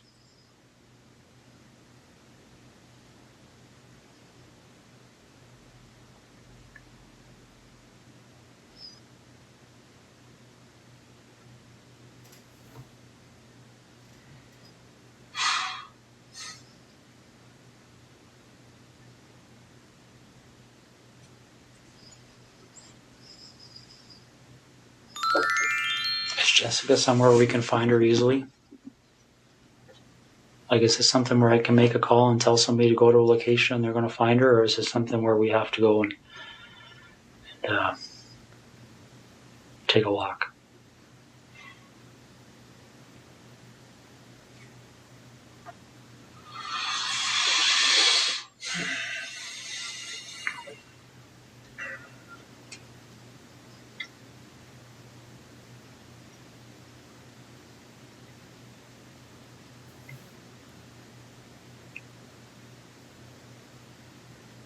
Which direction are we heading in here?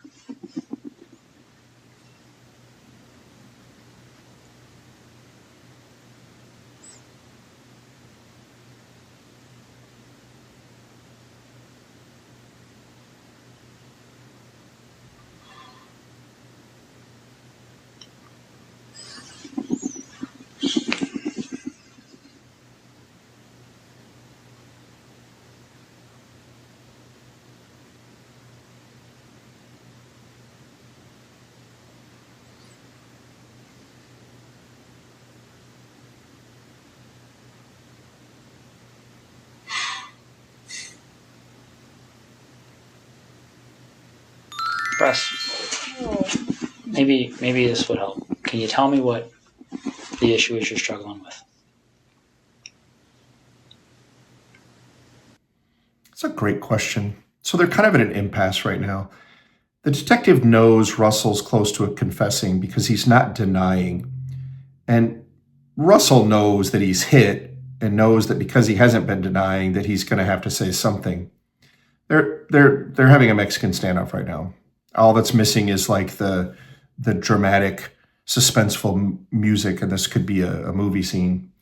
So what he just did there is the detective is using part of the Reid-Technique, which is overcoming objections.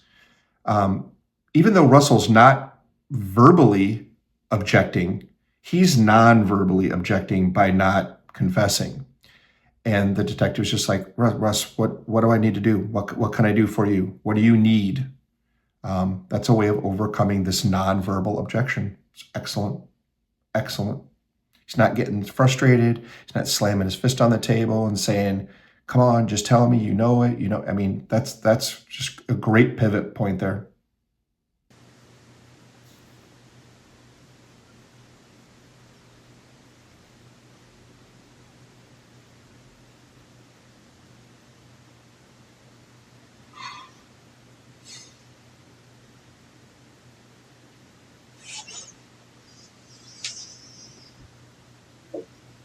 What's the issue you're struggling with?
It's hard to believe this is happening. Why is that?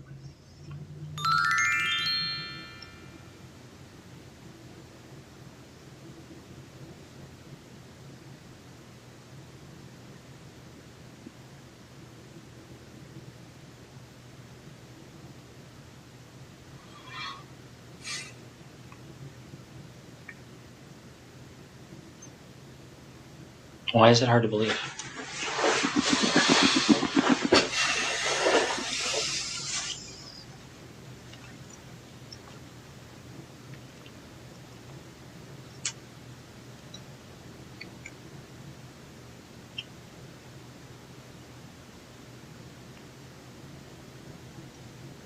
It's just hard to believe.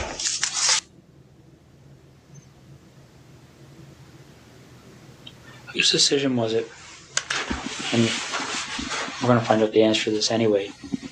But whose decision was it to issue the directive to the base personnel that nobody had to speak to the police and to seek legal counsel before they were questioned?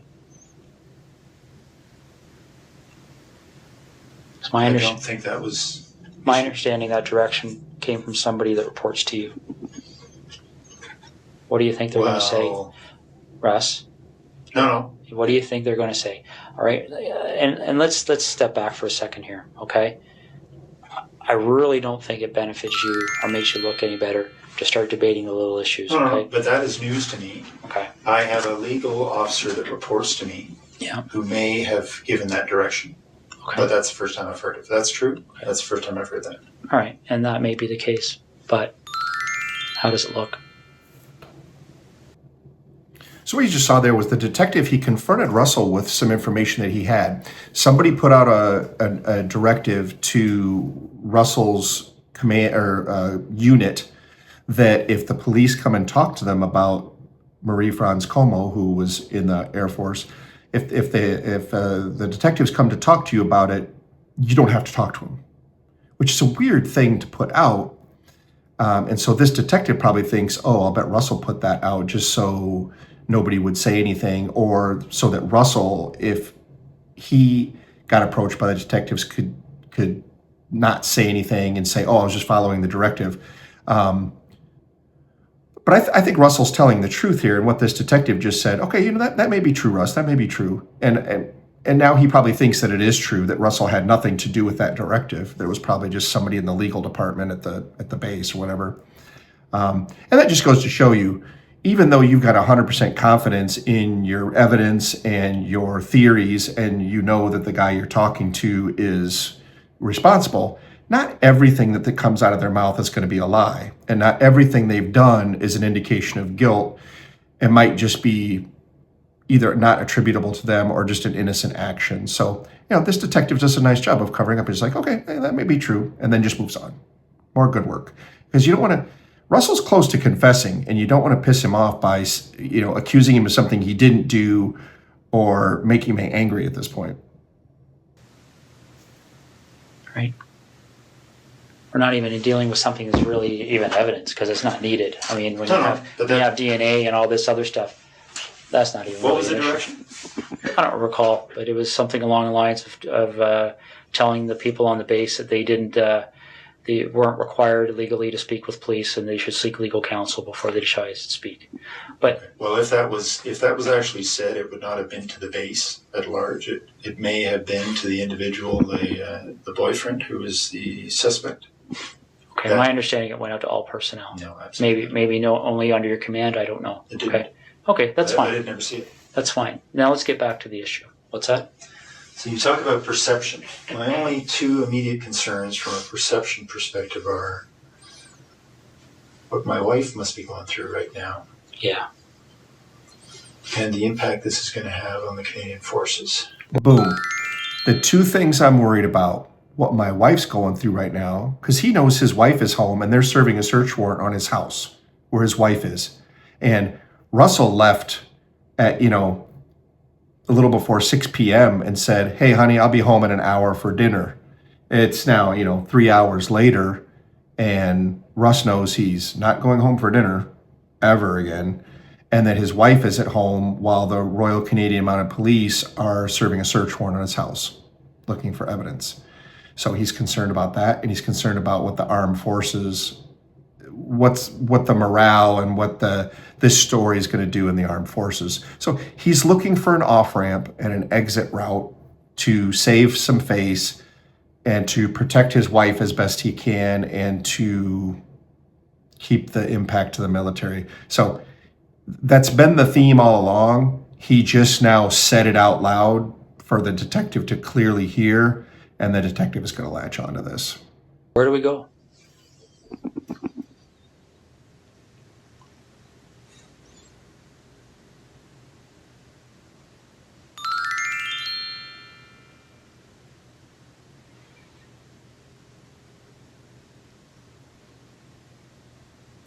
Russ, is there anything you want from me? Is there anything you want me to explain?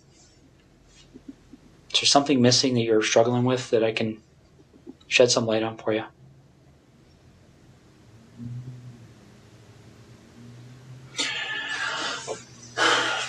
I'm struggling with how upset my wife is right now. Russ, what are you looking for?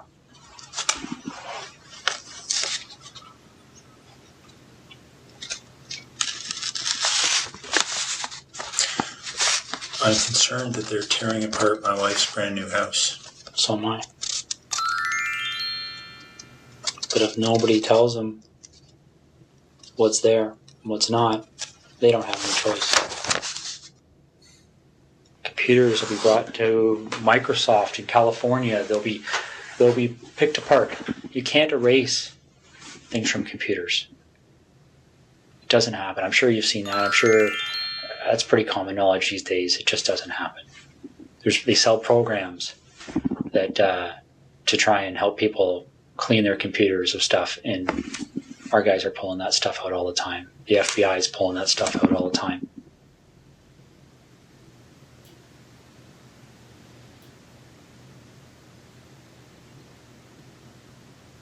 This investigation will end up costing no less than $10 million. Easy. And they will say no to nothing. Any request this major case manager makes on this case, they've already been told it's approved. Don't even bother asking.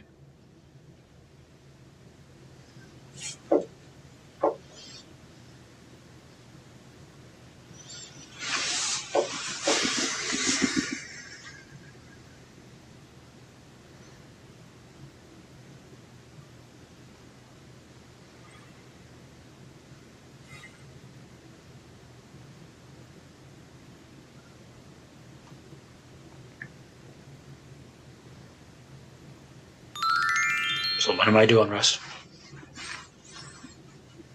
I put my best foot forward here for you, bud. Interesting that they're mirroring each other's body language.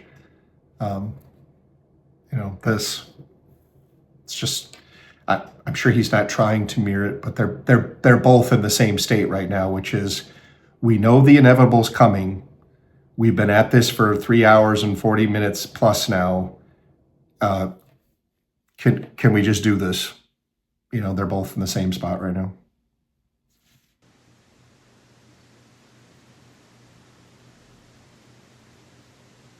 I really have. I don't know what else to do to make you understand the impact of what's happening here.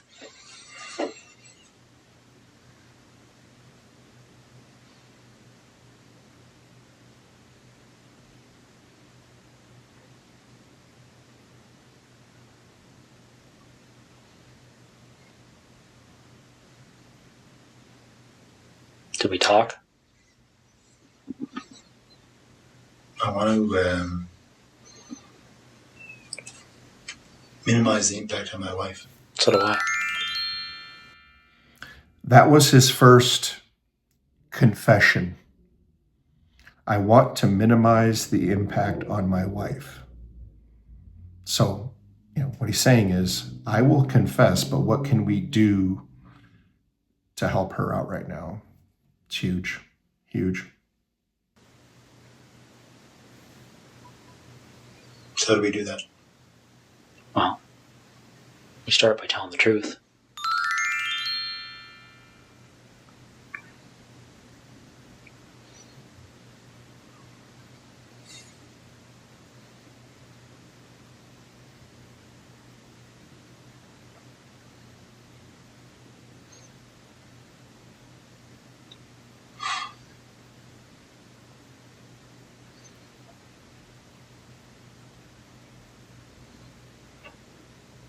Okay.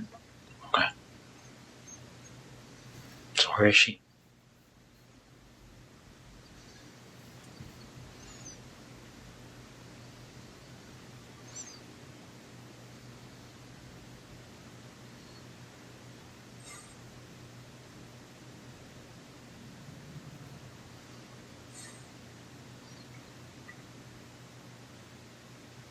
You got a map?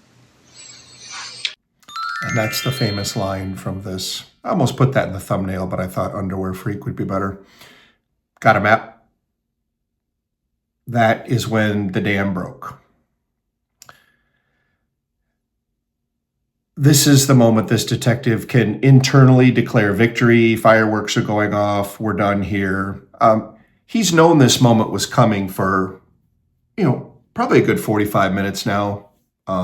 Based on Russell's lack of denials and response to all the evidence. But when Russell a couple minutes ago said, or when he was told, I need you to tell the truth, and Russell said, okay. And now got a map. He's going to show where Jessica is. So that is going to conclude my narration part of this video, because the interrogation now is over. He's confessed at this moment. The rest of this video, that literally the next hour and a half, is Russell going through step by step what he did to these women, the timeline, pretty graphic detail, where the detective can find evidence in the house, where all the underwear is, where all the photos are, because Russell took photos of himself not only killing the two women, but raping them and putting on their underwear and taking video, making them put on their underwear and taking video. He's just a twisted dude, man. I'm going to put a trigger warning on the rest of this video, and that's why I'm talking so much right here. If you don't want to hear that stuff, it's graphic and very disturbing when you think about what he did to these 4 women. Just cut it off here. You saw the interrogation, you saw all that. And that's what you're here for, is interrogation of law enforcement officers, military people, and whatever. And this is just an A++. This is the gold standard of Reid. And I think a lot of you wanted to see Reid in action and learn a little bit about Reid, and this is the way to do that. you don't need to watch the rest of this to know anything about Reid. This is just information collection from here on out, and the rest of the confession. So I'll put a trigger warning on this. If you want to watch, keep watching. There's probably about another hour and a half to go. And otherwise, thanks for watching this one. I'll see you at the next interrogation. I think we're going to do Miles Bryant next, but we can go on with this one now. Is she close to where she lives? I've got maps of that general area.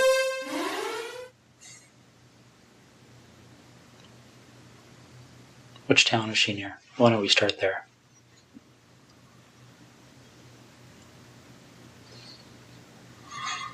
I'm not sure if you give me a map of it covers Calagar down to the highway and over to Tweed and south. I'll show you. Let me see what I got here. I might have something. Is she inside, outside?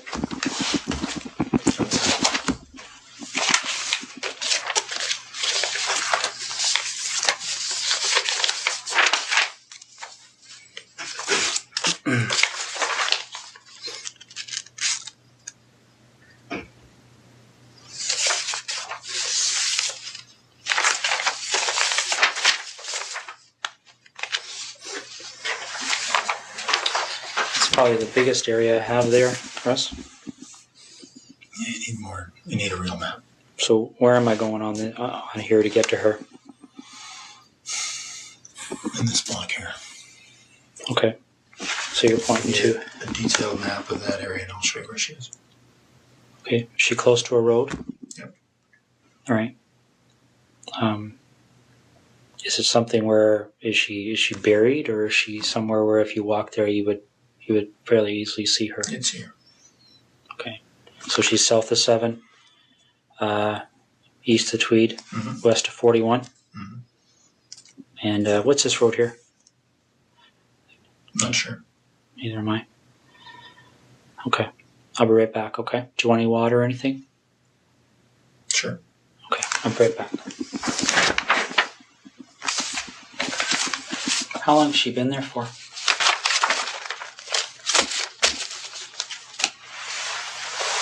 A little over a week. Was it fairly quick from the time she left? Friday night. Friday night? Yeah. So where was she between Thursday night and Friday night? In Tweed. With you? Yeah. How long was she alive for?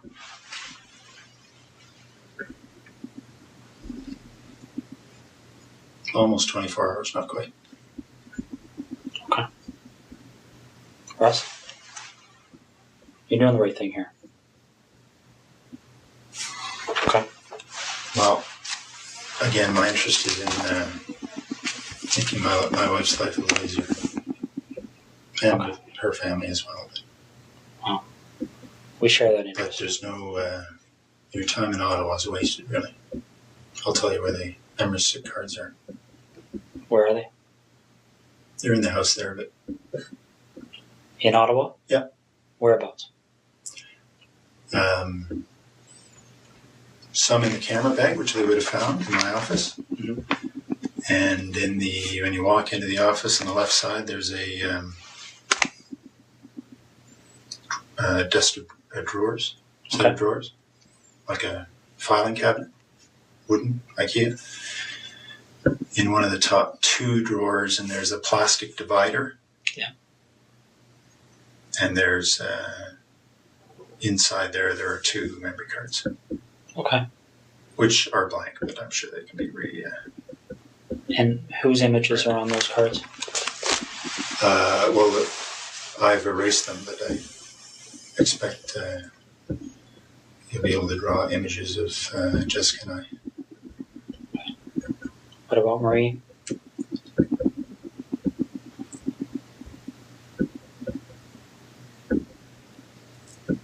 There may be images on there as well.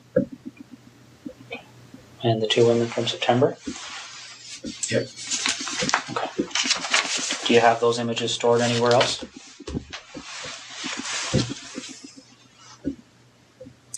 Yeah, there are 2 hard drives in the house in Ottawa.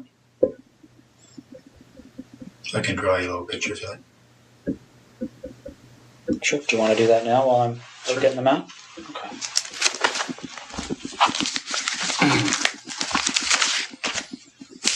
Want anything to eat or anything? Leave that with you. Okay.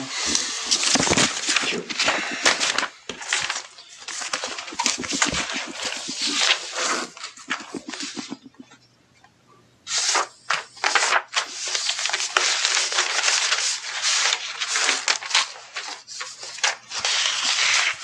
But I do want to talk to you, Jim.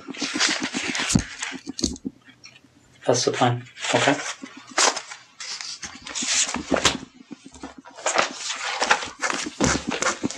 I'll be right back.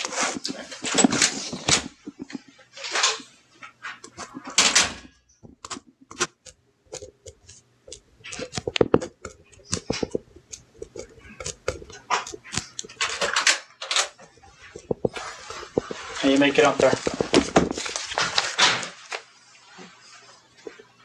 Thank you. Okay, make it up.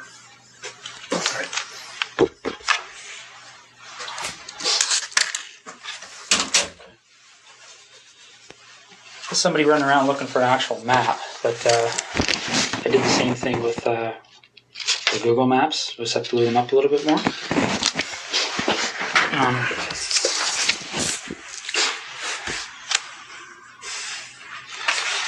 This is the biggest of the area.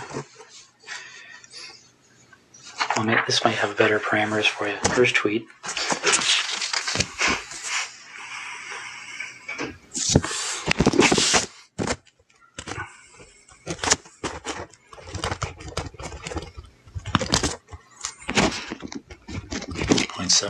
From this intersection on the side of the road. And what road is that? Kerry? No. South of, can't read that word. East Hungerford? Does that make sense? Oh, there it is there. Okay. How far off the road is she? 40 feet. Is she covered with anything? She's wrapped up. In She's what? on the surface. Just a gray something or other cover. Okay. Barry, the obvious question I'm going to have for you is, when they go there, and they'll be there shortly, they're going to find her? Oh, yeah. Okay. I'll be right back. You look like you want to say something. Just that this place, my wife, it's been a dream for the better part of a year, so I'm keen to get them what they need and so they can leave her alone. Okay. Well, we're going to do our best to keep that as low key as possible, okay? What do you want to talk about? It's pretty wide open now, eh? Yeah. What do you want to know? Well, do you want to work forwards or backwards? Doesn't matter. Why don't we start with Jessica? Okay. How does that start for you?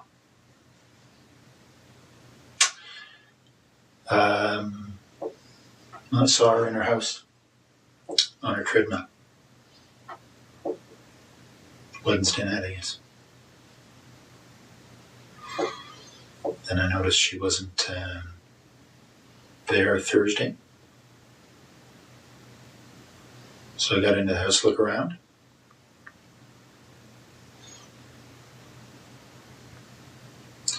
Then, and then left. Noticed she'd come home. So I went back in. Through the back patio door. While she was sleeping.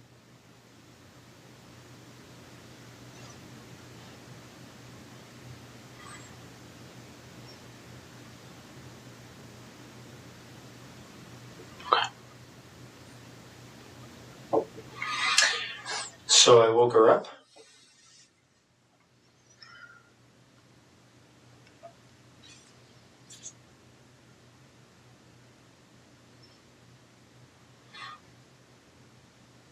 Didn't hit her.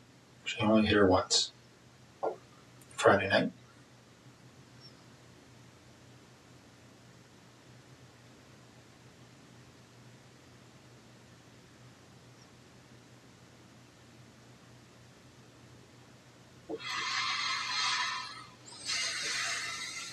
Okay.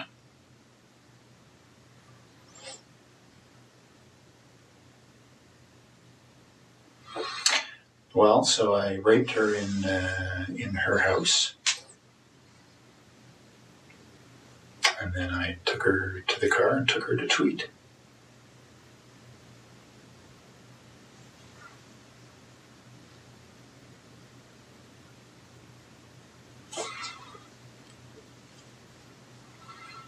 And spent the day in Tweed.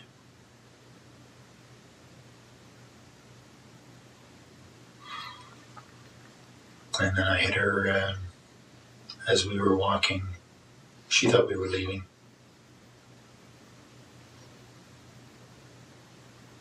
Hit her on the back of the head.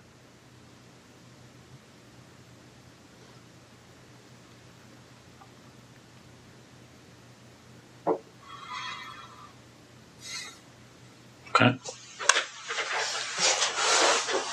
Anything in particular? Well, what did the hit on the back of the head do?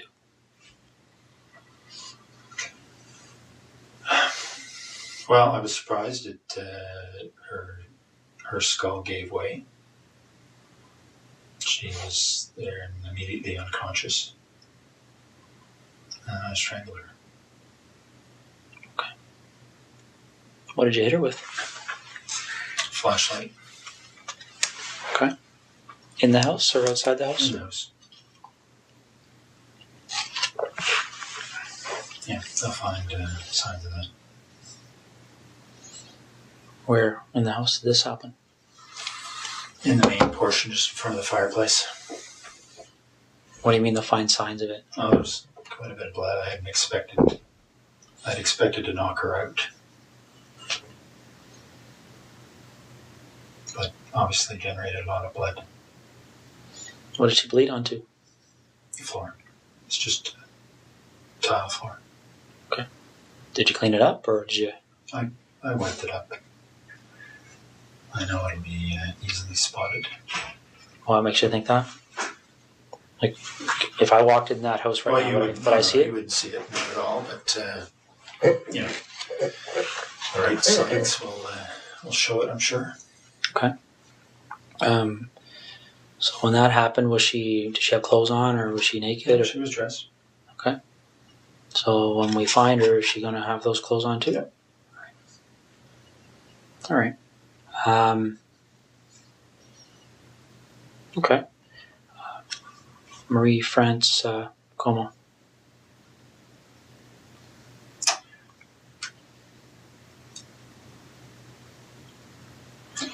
There was an open window in the basement of her house when she was away. I went in there a couple of nights before she came home. Looked around. I went back in there late at night when she was at home. She was on the phone in her bedroom.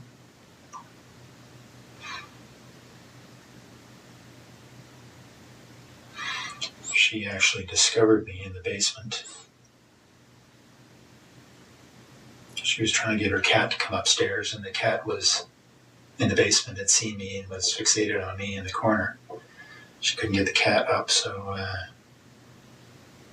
she came downstairs to try and get the cat, and I'm not sure why she came over to me. I guess the cat was staring at me, and she was wondering what the cat was staring at.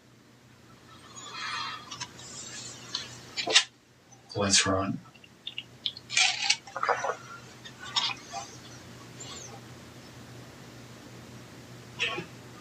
So when she spotted me, I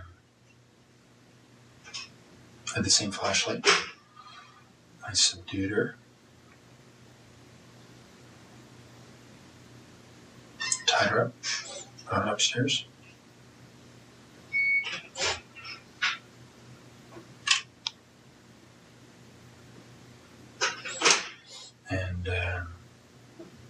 strangled her later in the morning. Well, more suffocated her. Right. Some tape.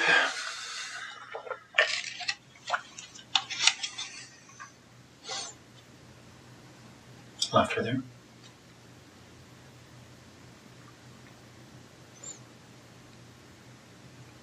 How did you subdue her? When you say subdued her in the basement, what did you do? Well, I had the same flashlight, and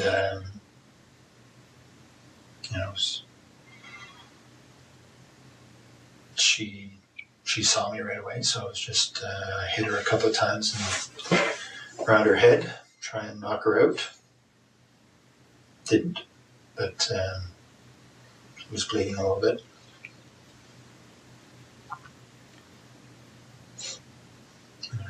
Eventually, after a struggle, subdued her.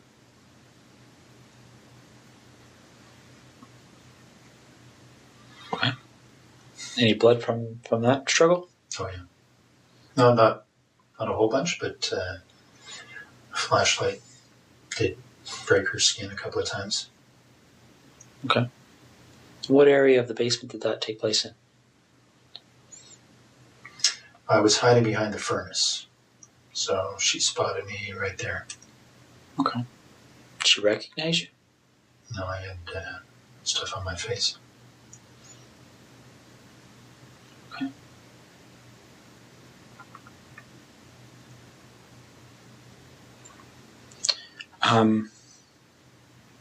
So then you go upstairs, and you said she suffocated?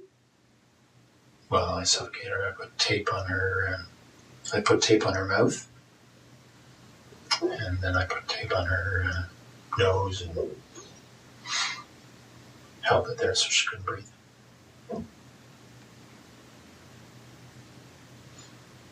Okay. What kind of tape was it? Duct tape. What happened to it? Well, I took it with me and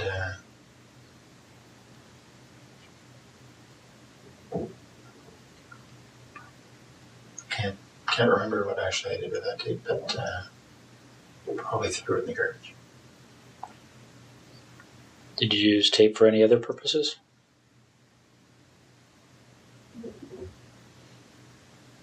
No. Okay. Did she ever recognize you through this whole episode? No. What did you say you had on your face? Just a cover for my head, just a sports pullover type, like just a little cap kind of thing. Okay. Just a, I think lycra or something, and just a headband over my nose and mouth, so it covered most everything but my eyes. Okay. Now this flashlight, where is that now? And tweed. In the house? Yep. What kind of flashlight is it? It's a red 3 double D. I'm not sure what brand it is, but it's a metal, one of these aluminum. It's like a big, I can't remember what brand it is. Aircraft aluminum flashlights already still are. Anyway, it's a bigger one of those. Did you take anything out of Marie France's house or Jessica Lloyd's house? Yeah, some of their underwear. Okay. That's all. And where is that?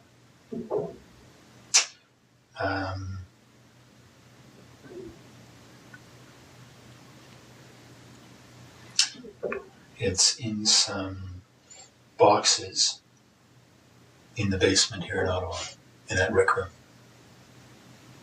So we just moved in, so there are boxes everywhere. So on the same side as the furnace room, sort of in the back against the wall. Okay. What do the other boxes look like? I think one's a scanner, the box for my scanner. Mm-hmm. They're all right next to each other, so a quick look through the boxes there will find it. Okay. How much underwear is in those boxes?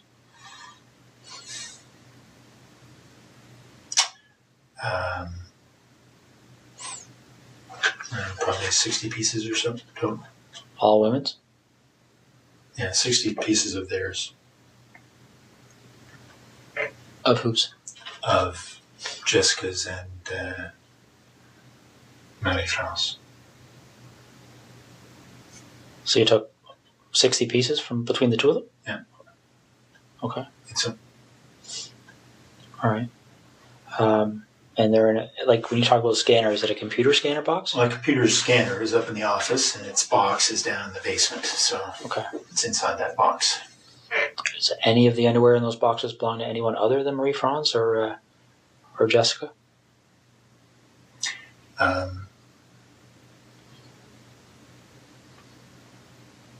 Yeah, there's some from each of the other two women. Okay.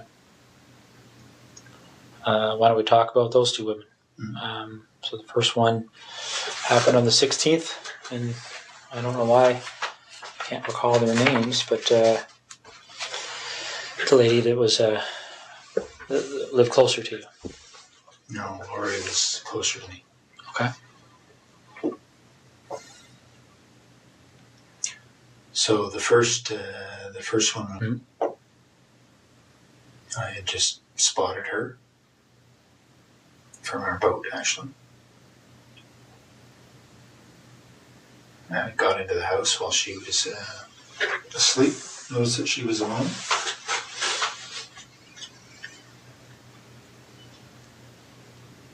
And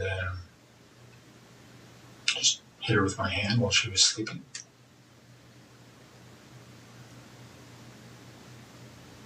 Subdued her. Mostly just my weight on top of her.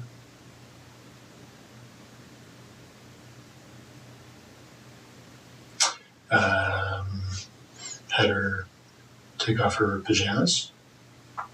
Took some pictures. Took some of her underwear and left.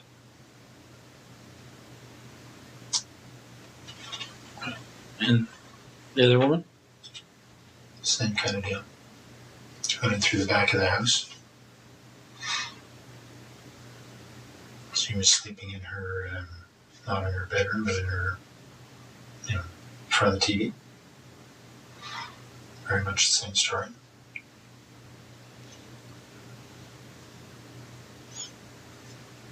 Anything different about that story? I mean, pretty much the same story and exactly the same story are two different things, right? Yeah, no, not much different at all. I did have the flashlight. That time I hit her with a flashlight. Didn't think it would knock her out. Didn't. So, and I subdued her with my weight. Took off her clothes, took some pictures, and left.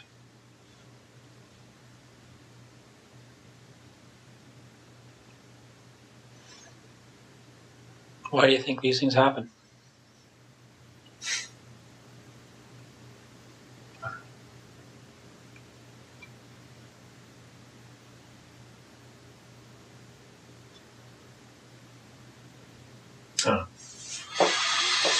Have you spent much time thinking about that? About why? Yeah. Yeah. But I don't know the answers.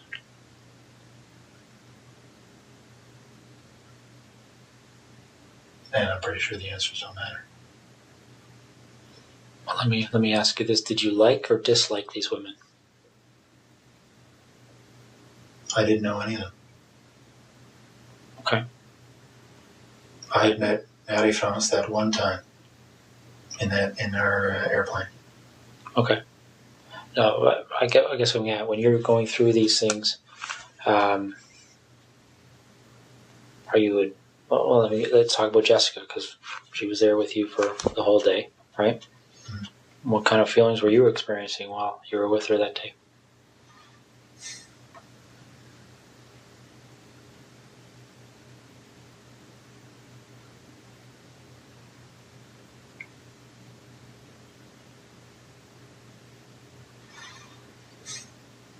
Oh, she was a very nice girl.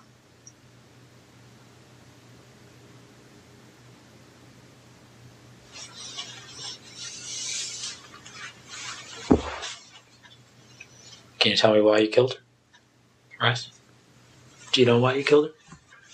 Well, I think I killed her because I knew that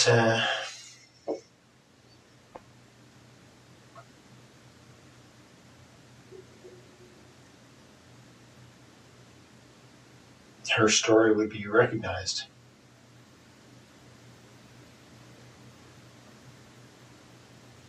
Her story would be recognized? How do you mean? Well, because she knew I was taking pictures. Mm-hmm.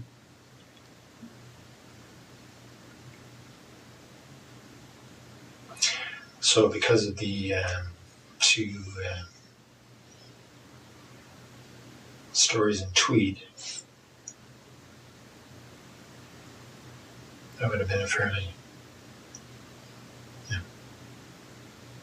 been quite obvious. So if you didn't take pictures, what would you have done with her? I don't know. I mean, she's at your house, right? Well, let me ask you this. Is it 2 lived, right? And 2 died. What was the difference in your mind between? Well, the attention the first 2 got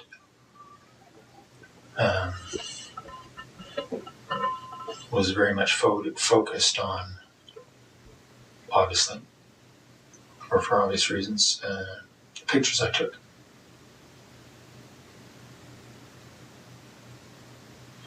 So anybody else telling stories about pictures, right, would have been a fairly straight line.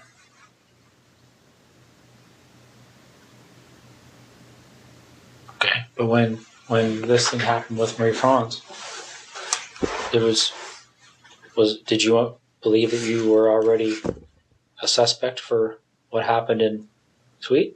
No. So what were you concerned about? Well, because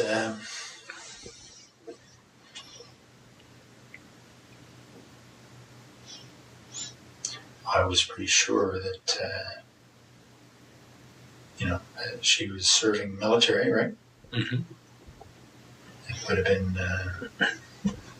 would have been difficult for investigators to ignore that connection. Okay. Yeah, makes sense.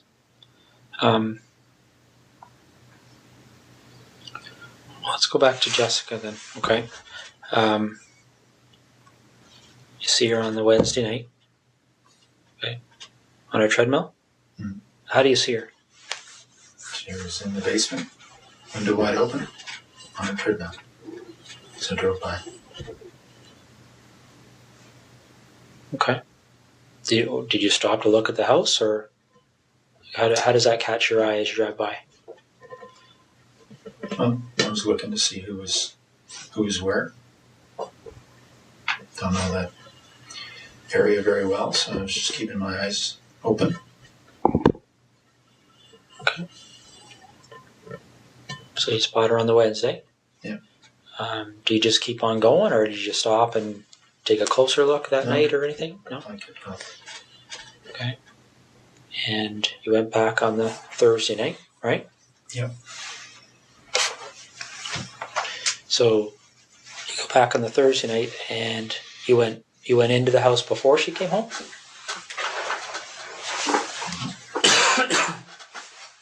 Yeah, she was out. Okay. Done with those.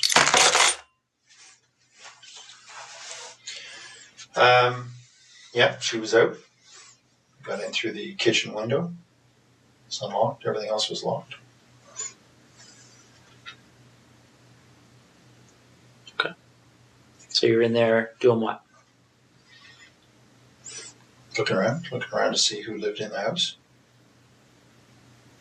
It was just her. Okay. And then what do you do?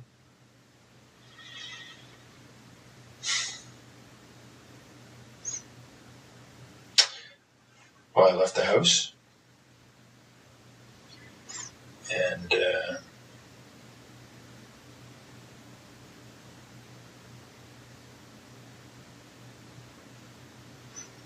she came home.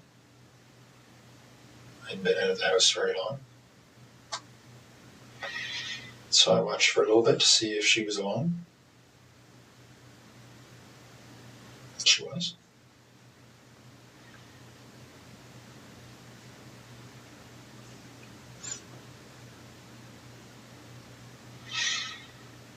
And I went in when she went back to sleep. Went to sleep. So you go in, she's sleeping, and what do you do? Well, I snuck up to the side of her bed, expecting to try to knock her out. She woke up. But she did as I said.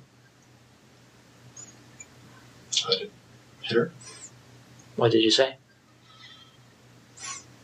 Said, lie down on your tummy. Okay. She did. I tied her up. What'd you tie her up with? Some rope I brought. So she's on her stomach. How are you tying her up? Just tying her hands behind her back. Okay. She got clothes on at that point? Mm-hmm. What kind of clothes? Sweats. All right. Just tie her hands behind her back, and then what happens? I took her clothes off.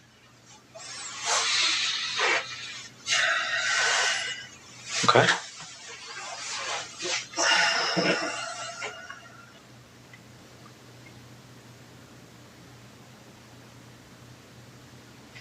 And then what happened? I raped her. A rape could mean a lot of different things. What kind of sexual act took place?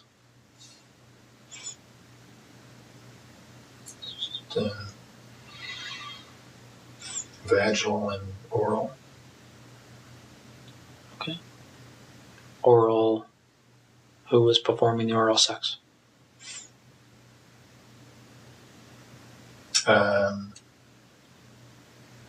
Me on her and her on me.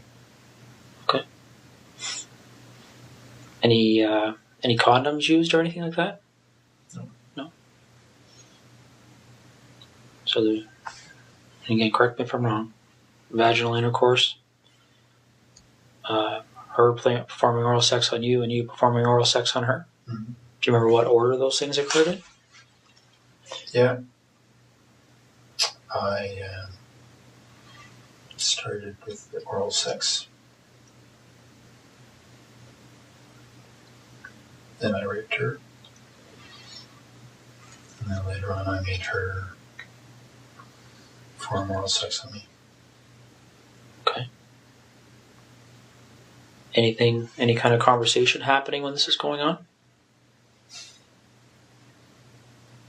Yeah, a little bit. What was being said? Well, I threatened her before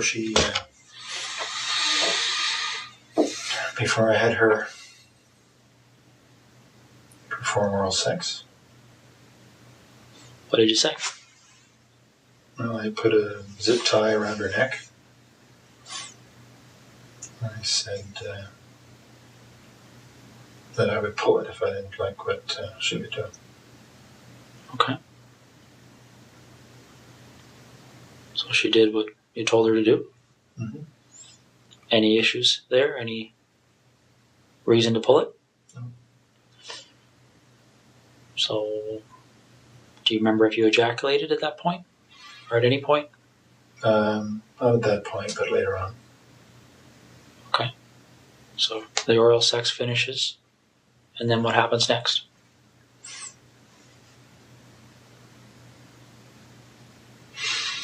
Well, I continued to rape her, and I had her put on some of her underwear. Took some pictures, lots of pictures. And then got her dressed, walked back to the truck. Okay. At what point did you decide that she was going to leave with you?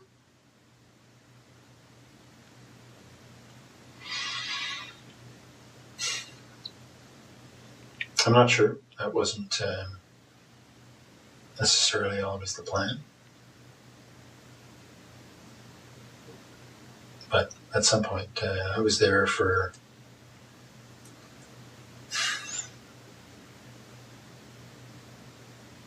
maybe 3 hours, 3 and a bit.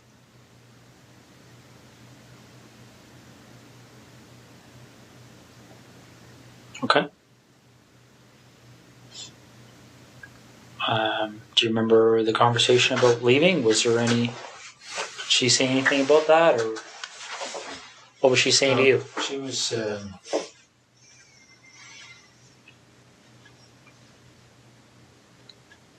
certainly cooperative. Okay.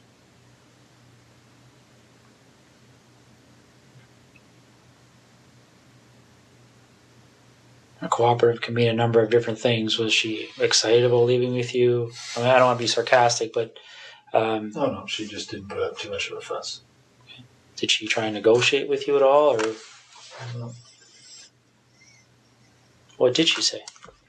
Well, I told her that I would let her go later on. Okay. So when you take her out of your house, is she still bound, or? Yep. How is that done? Just hands behind her back. Okay. What about her feet? Anything there? No, she was walking freely. Okay. Barefoot, or? No, she had those brown suede shoes on that had been reported. Okay. So where does she sit in your truck when you get to the truck? Front seat, passenger side. Okay. And where do you go? Straight to Tweed. Straight to your house in Tweed, or straight to just the town? Straight to the house. No stops anywhere? No. Okay. What time, do you remember what time you arrived there?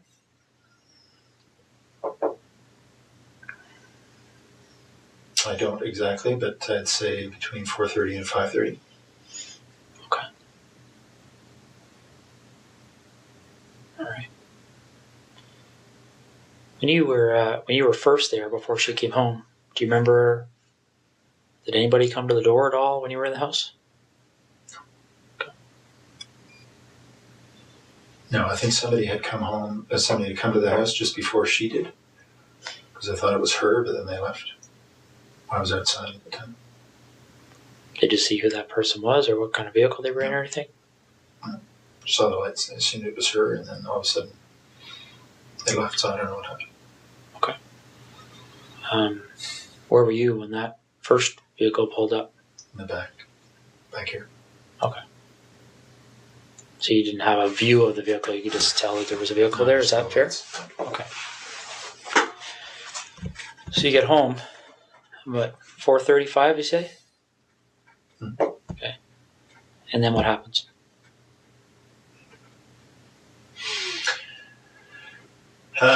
Well, she had to go to the bathroom and a quick shower, wash her. Then we went into my bedroom and to sleep a little bit. She was tied up. How was she tied up at that point? Smacked the underback. I put tape over her eyes from the beginning. So that's what she did. Okay. When they find her, is that tape going to be there? Or was it ever removed? No, I removed it. Okay. What kind of tape? Duct tape. All right. The duct tape that you used, where's that roll? It's all gone. I used the rest of it to bind her body. So, by all gone, is it with the body now? Okay. So you said, who went to sleep when you came home? You had a shower, or she had a shower? Well, we both got in. I washed her off after she'd been to the bathroom. We both went to sleep. But she was tied up and I tied the rope. So I could fall asleep a little bit and she could move without waking me up. I'm trying to picture how that would be. So the rope's tied to what on her? Just tied her hands behind her back. Okay. And then the rope just wrapped around me a couple of times, so there was no slack. Okay. Do you remember how long you slept for? Not long, maybe a couple hours. Do you know if she slept? I don't know.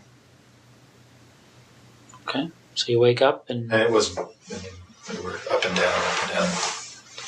So it wasn't 2 hours straight. It was 2 hours in bed, but there wasn't much sleep, just lying there probably. so you get up from that, and what happens next?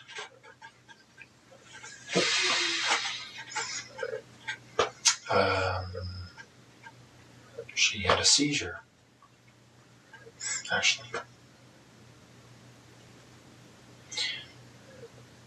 She felt it coming on, and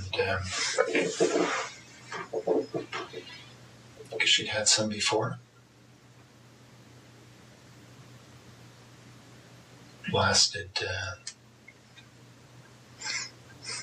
quite a while. Got her dressed into the family room, and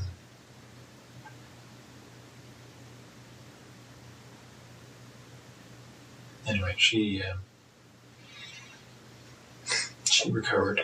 She got obviously stress, but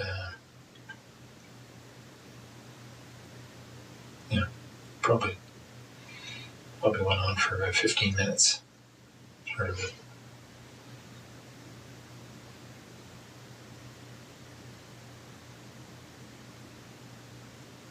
So, how do you know she had them before? She told me. Did she tell you why she gets them? Well, she suggested it was stress. Yeah, so she felt herself start to tense up and said she thought she was going to have a seizure.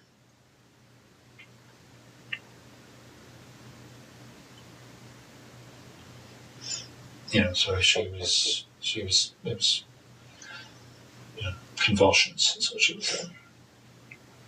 Okay. So she recovered from that? Yep, I stayed with her and talked her through it and make sure she didn't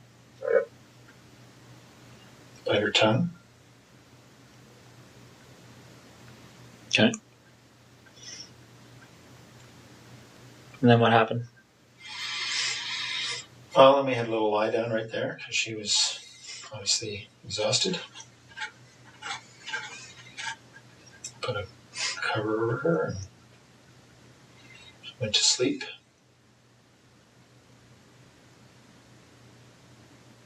Wait for an hour or so. And I had told her earlier that before I let her go, I wanted to take some pictures of her in her underwear. And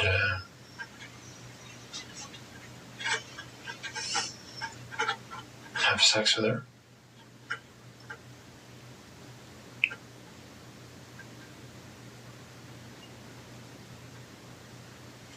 So after she'd had a rest for an hour or so,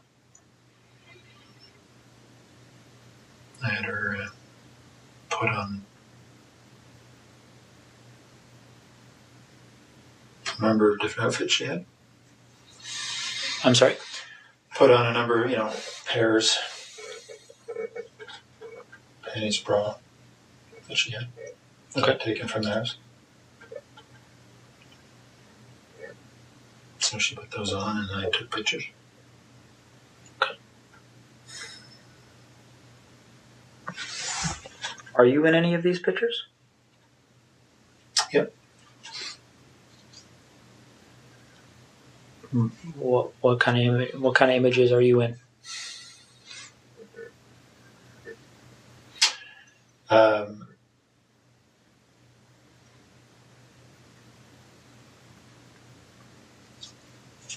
Well, I'm with her. There's on the hard drives. You'll see there's video as well. So there's video of the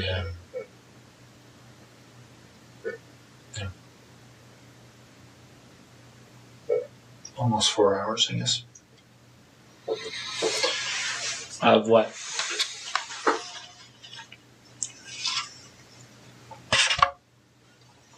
Well, of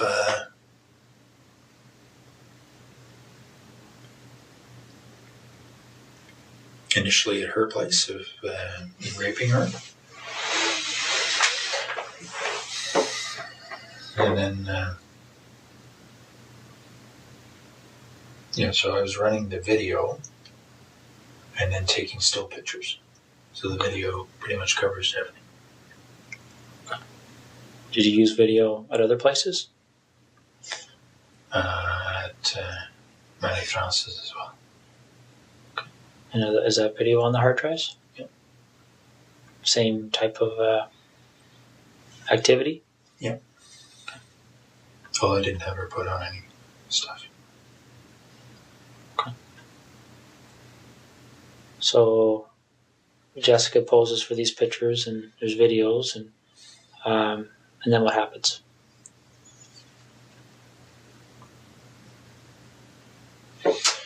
Then I got her dressed because she thought she was leaving. Got a bite to eat. Fruit. And then as we were walking out, I struck her on the back of the head. Okay. When did you decide to do that?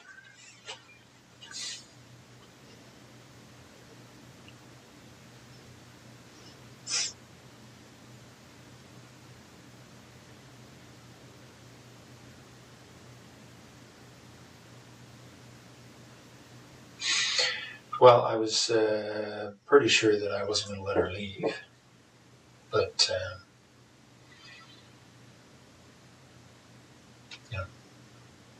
the idea of striking her on the head was developed in the afternoon.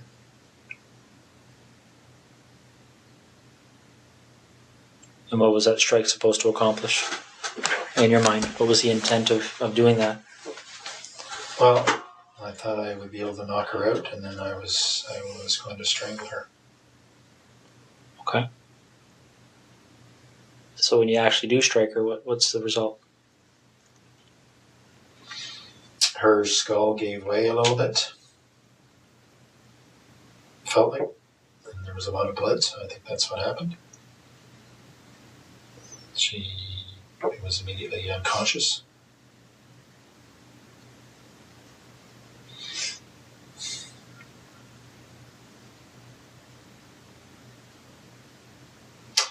And then I strangled her. How'd you strangle her?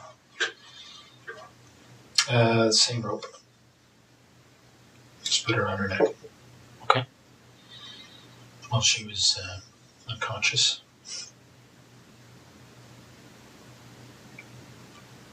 Now, what happened to the zip tie that was around her neck earlier?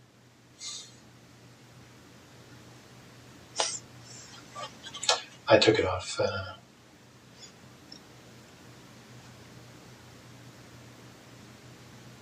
around then, I guess.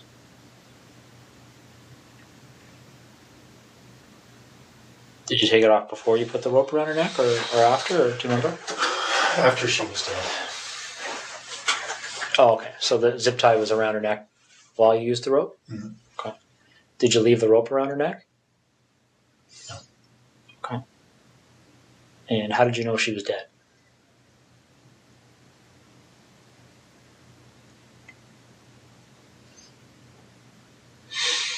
She,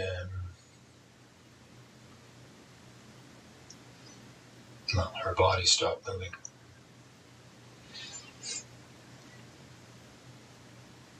Okay. So what did you do after that? I bound her up to a fetal position.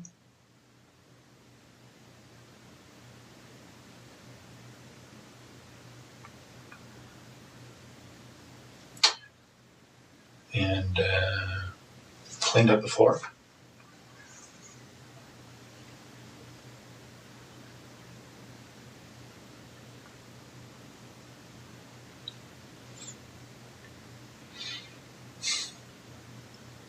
No, you say you bound her up. Are you referring to the duct tape that you talked about earlier? Yeah. Okay. So then what did you do?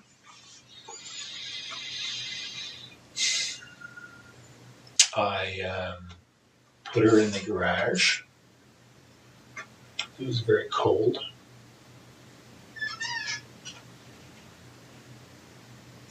And then I went into the base. Okay. Why'd you go to the base? Pardon me? Why'd you go to the base? Because I was flying early the next morning. Okay. So what time did you leave to go to the base? Well, I told you about between 9 and 10 or so. On the Friday night? Yeah. Okay. So you fly, and Then I drove home to Ottawa. so which night would you... Saturday night.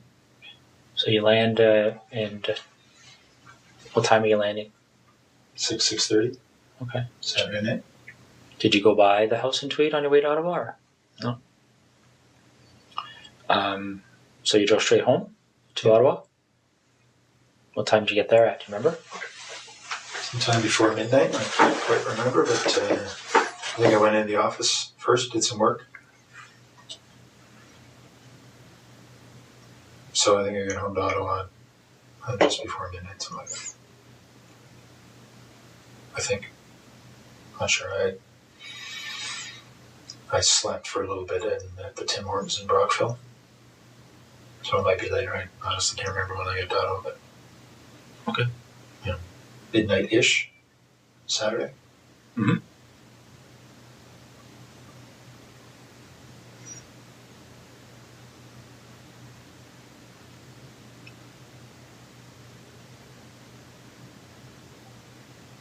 So you get home, you're in Ottawa, what do? You go to bed or Yeah. stay up? Okay. So then what do you do the next day? Well, my wife and I did some stuff. I can't remember what was going on that day. Putting together the new house. And I headed back to Tweed that night. Mm-hmm. Sorry. No, I did. I had Monday off. That's right. I had Monday off, and then I was visiting one of the units in Ottawa on Tuesday. So I didn't head back to Tweed till Tuesday night. Okay.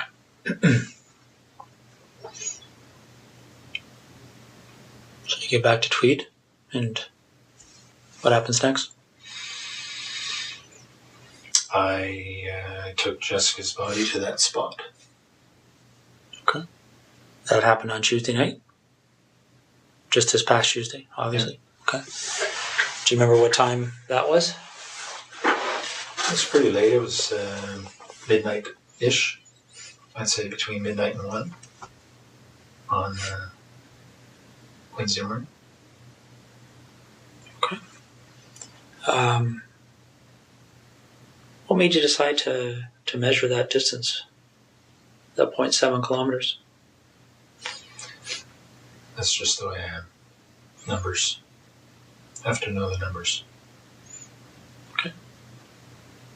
And how did you leave her? I just left her tucked behind a fairly large rock. Okay.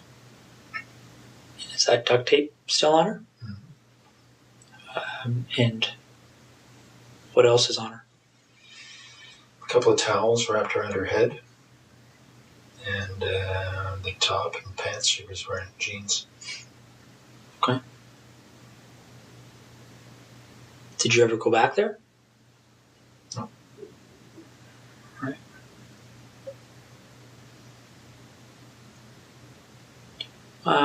What other type of cleaning and things like that did you do? Anything else to kind of cover your tracks that you can think of? I vacuumed the house and I wiped the floor, washed the floor. Okay. What about your truck? Did you do anything with that? Just washed today because it was a mess and vacuum. Okay.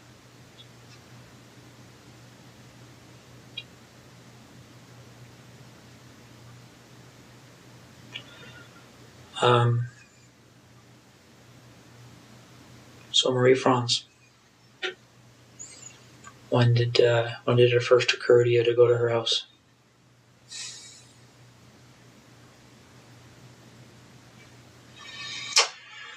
Well, probably in October, November, not quite sure, but somewhere in that time frame.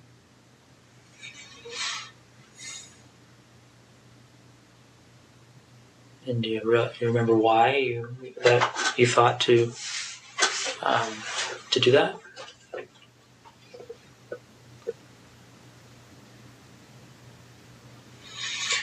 Well, she had said she lived alone when the one time I met her. Mm-hmm.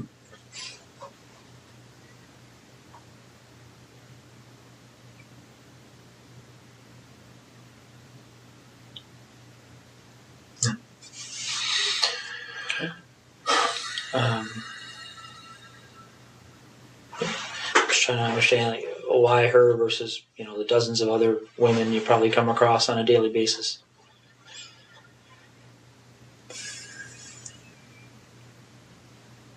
I don't know.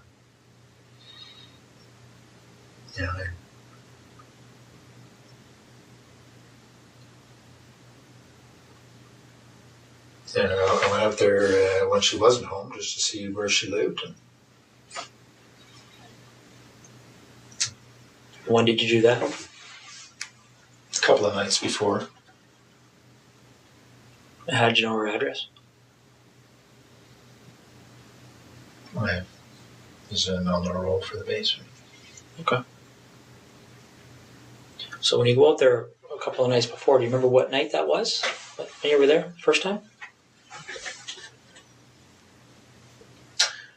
I don't, but it was within 2 or 3 nights, I think. Okay. Well, no more than 4 anyway, something like that. And did you actually go into her house on that occasion, or did you? Okay. So what happened that night? How'd you get into her house? This window in the side of the basement. Side window. Okay. And just to back step a bit, how did you get to her house that first night you went there? I drove. What did you drive? I think I drove my truck. Pathfinder. Did you remember where you parked it? Yeah, I parked it. A bit of a division in the residential areas there. I parked it on another side. 600-700 meters away. Okay. So not on her street, on a different street. Do you remember what street you parked on? No, but it's actually might be the same street, but there's an interruption in the street where there's a construction zone. So there's a pathway in between. So I think it's probably the same street. Okay. So you go to her house, and when you went there that night, did you know that she was away? I'm not sure if I knew entirely, but I think I thought she was away. Okay. Is that based on her schedule, or how would you know that? Well, because I fly with the squadron, I have access to the schedule, and Okay. it's a slightly different schedule she has, but that's probably how I know. You don't know for sure? I think that's probably how I know. Okay. So you go to her house, and what do you do that night, the first night? I looked around and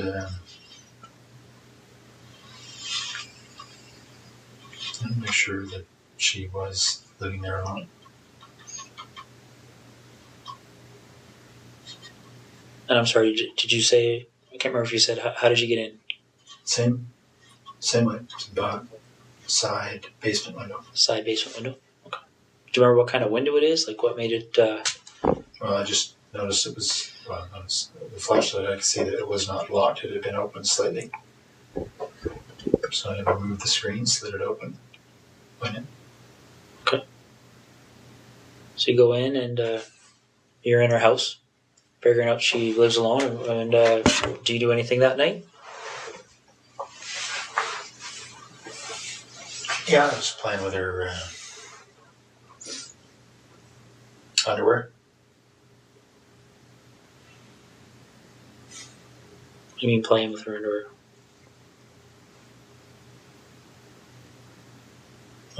Wearing it. Okay. Doing anything else?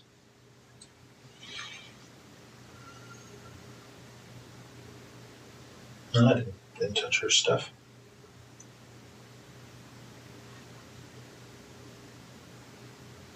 What do you mean you didn't touch her stuff? I mean, you touched her underwear, but... Yeah. But nothing else. Okay. Did you take any of the underwear with you that night? Yeah, a few pieces. And where did you find the underwear when you went in? Her drawer. Was it clean? Was it used? Or, Clean. okay.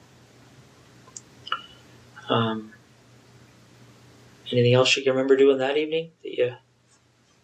No. All right. So, after that first visit, did you return again before meeting up with her?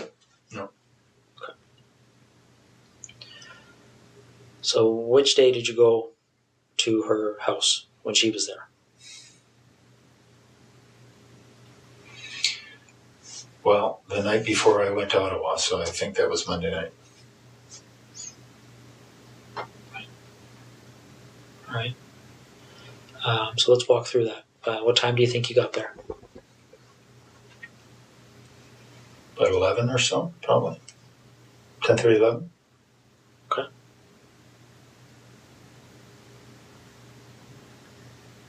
Yeah, so she was on the phone in her room.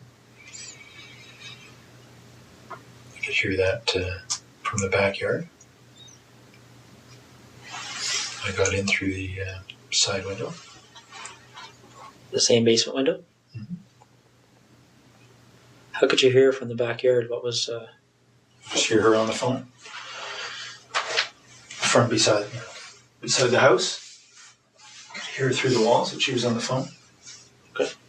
Any idea who she was talking to or what she was talking about? No, couldn't hear that well. Okay. So you go in through the basement window. And what are you wearing when this is happening?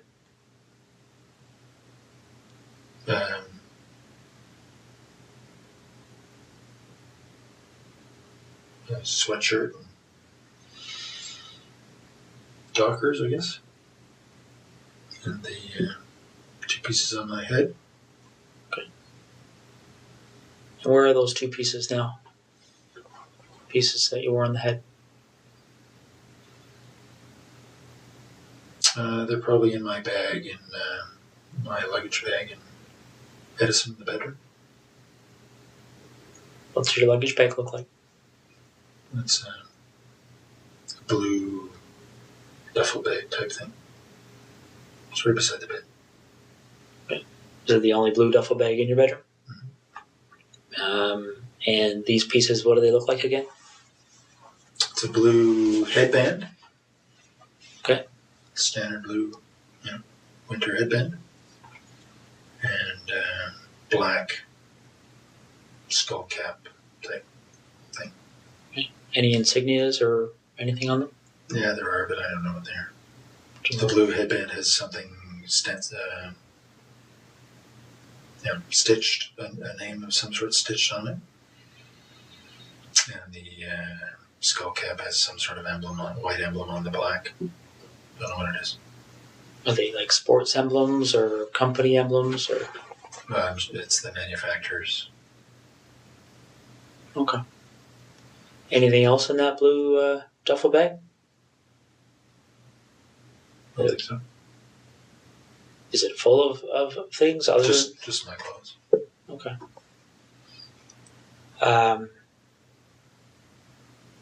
So you go in. Do you remember what you had on your feet? In the house there? When you went to Marie France's house? Probably running shoes. There wasn't snow on the ground. So you go in, and you're in the basement. And whereabouts in the basement are you? By the furnace. Okay. And what are you doing? What's your sort of plan at that point? I was waiting for her to go to bed. Okay. And how long did that take? Well, she didn't. Because then she came down looking for the cat. All right. And what happens next? Well, as I described, I subdued her. Gave her the flashlight. But essentially, wrestled her to the ground and tied her up.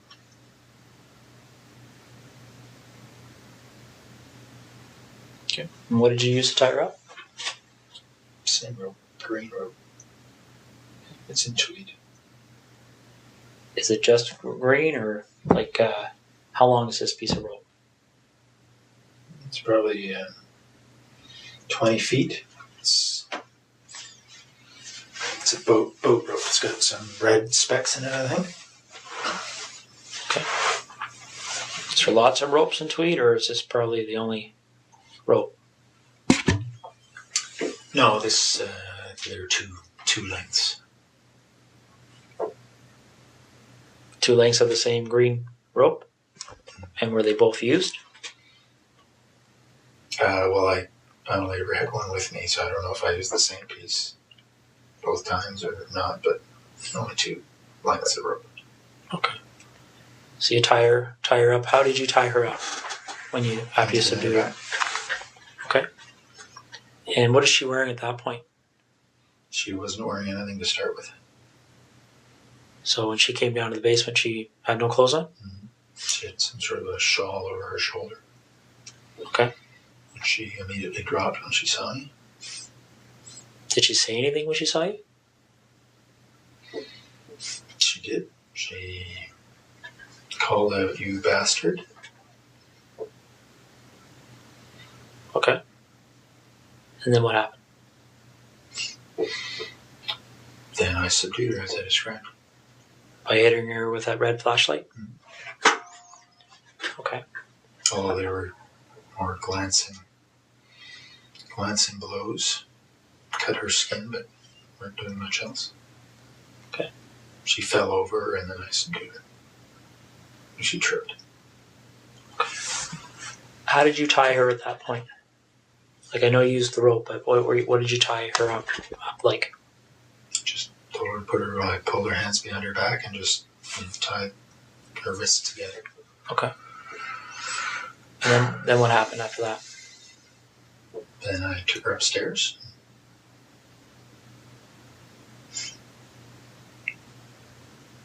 Did she go upstairs under her own power, or did you carry her? No, she passed out on the stairs, and then I carried her up. Why do you think she passed out? I expect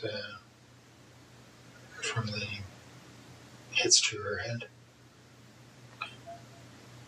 So you carried her up to where? To her bedroom, put her on the bed. Okay. And then what happened?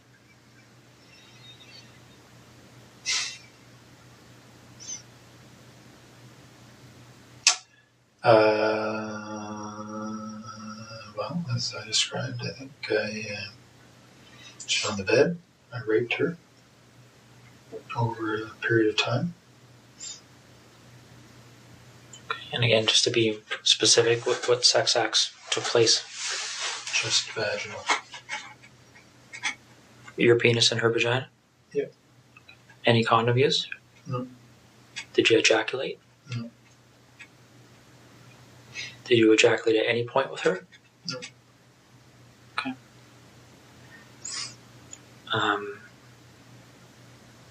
But just before I forget, I think I asked you, don't mean to bounce around on you here, Russ, but with Jessica, I asked you about ejaculation. You said you didn't at that point. When did you ejaculate with Jessica? The second time or third time that I had her for oral sex. And was that at her residence or yours? Hers. Okay. Any other times that you ejaculated with her? No. Okay. When you ejaculated with Jessica, did you use anything to clean up, or? No. What happened to the ejaculate? She swallowed it. So getting back to Marie France, it's just straight vaginal sex, no condom, no ejaculation. Is that right? Yeah. Okay. How long does that go for? Like, how long were you engaged in that activity?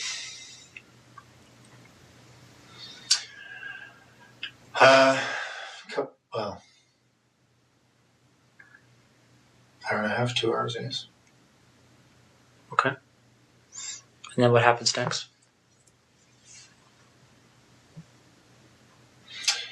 Well, as I described, I suffocated her using duct tape.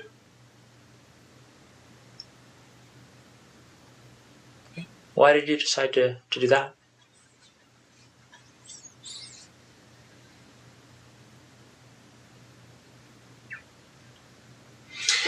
Well, again, because of the pictures. As I described to you, it would have. It was going to be a pretty straight line back to Tweed. Okay. But why did you decide to use that method versus something else?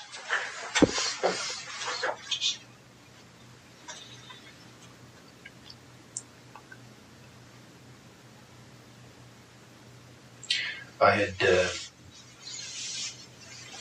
thought about strangling her earlier.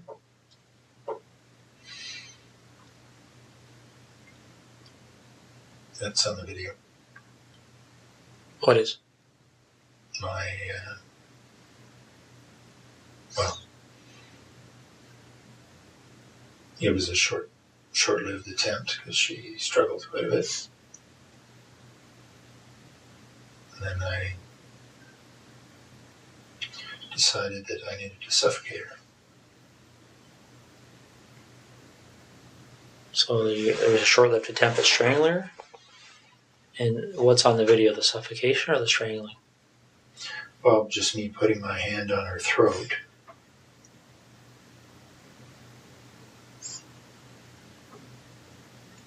And then her responding.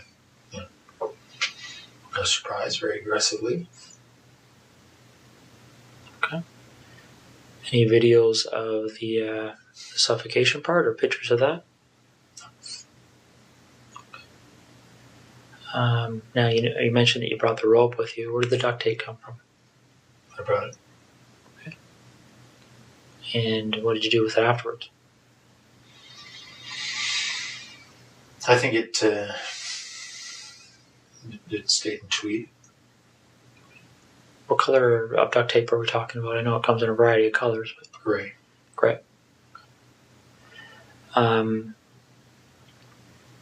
So before the suffocation, obviously, how long do you think you were with her from the point? Well, how long do you think you were in that house from the point you went in that window to the point you left? Probably 4 hours. Okay. So, correct me if I'm wrong. Did you say you got there at 11, or around 11? I think that's right. Okay. So you left around 3 in the morning. Well, I was in the basement for quite a while before she came down. Right? She wasn't going to bed. So I was probably in the basement for 30, 40 minutes. Okay. So by the time she saw me, it was probably closer to midnight. All right. But I didn't have a watch on, so I'm not sure. Any gloves?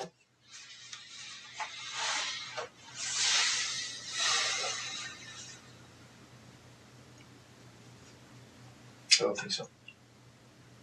Did you wear gloves with Jessica? Only to get in the house. It was a very cold night. And what about the 2 women in tweed? No gloves. So while you're with Marie Franz, what kind of conversations are taking place? Anything she said to you stick out in your mind? No. Then I taped her mouth. There's no conversation. Okay.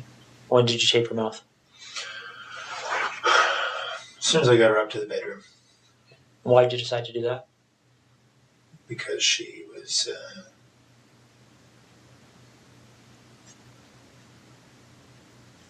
quite aggressive. In what way? I was confident she would have screamed given the chance. What way But was she did initially. Did she? In the basement. So in what way was she aggressive? Well, just when she discovered me, she was very vocal, screamed quite a bit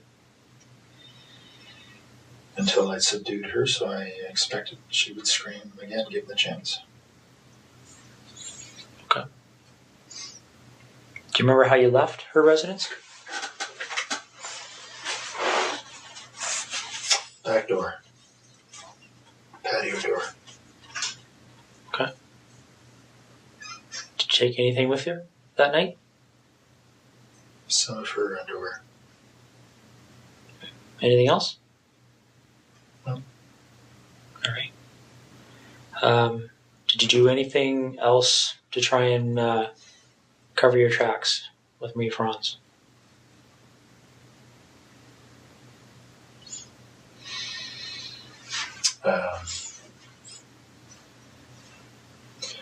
Well, I had turned off my BlackBerry before I left Trent. Other than that, no.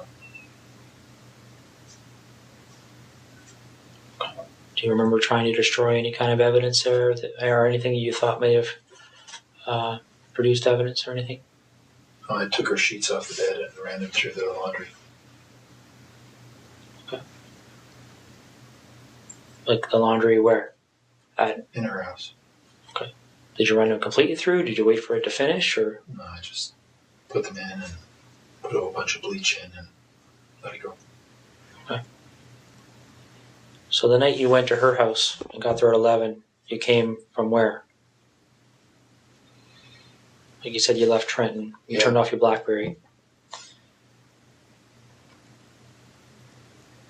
You talking about the base, or are you talking about where did you leave to go to her house? Well, no, I just turned off my BlackBerry before I left the Trenton area. I would have left from the base after work. All right. When did you what time do you think you turned your BlackBerry off? Well, it's only a half-hour drive to Brighton, so probably in the 9:30 range. Do you remember what time you would have turned it back on? And I was back on the 401 heading to Ottawa the next morning. What time would that have been? So 6 plus or minus 30 minutes. Okay. So you leave her house 3-ish. No, I think it was later than that. So the 4 hours obviously was. I think. I went in about 11. Was in the basement for quite a while. Probably left her house closer to 4:30, somewhere there. Okay. And where do you go? I drove to Ottawa. Straight to Ottawa? Yeah. Did you go by your house in Tweed or anything, or did you just go straight? No. Remember what route you took? Yeah. 401. But from her place, I think I went straight north on whatever the road is that goes straight through Brighton up to the 401. Hit the 401 and headed east. Okay. And so you're going to, what's the meeting you're having that day in Ottawa? Remind me. Meeting on the C-17 acquisition project. Okay. And who ran that meeting? The project manager, Miss Sue Hale. Okay. Is that the only meeting around that time period you would have went to on that issue with Sue Hale? Hmm? There wasn't like a weekly meeting or anything like that? Okay. No, this is sort of a quarterly. All right. So the night this happened, where did you park that night? As I said, across the gravel little roadway. It's probably the same road. Okay. Similar location to the first night? Yeah. All right. Same vehicle? Yeah, truck. Okay. All right. Okay, let's talk about seeing as we're going backwards in time here, why don't we talk about the second incident in Tweed? With Laurie Masakai. One that's a 76 Cozy Cove.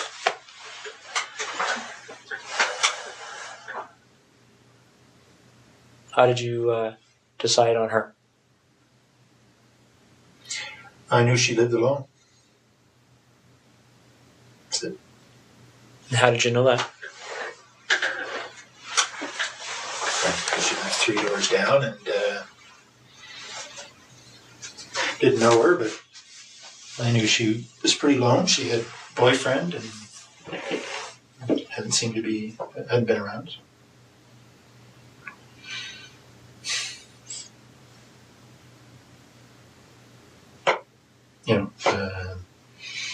Looked in the window and she was alone.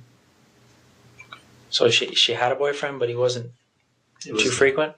Okay. Well, he was. She told me that they were fighting, so that's why he hadn't been around. Okay.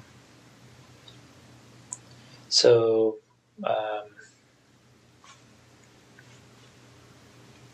did you look in her house before the night that this incident happened, or when did you do that? I had been in within the week,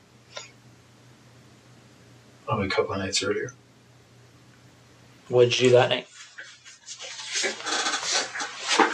I looked around to see if there were any permanent signs of her boyfriend, I guess. Took one or two pieces of her underwear.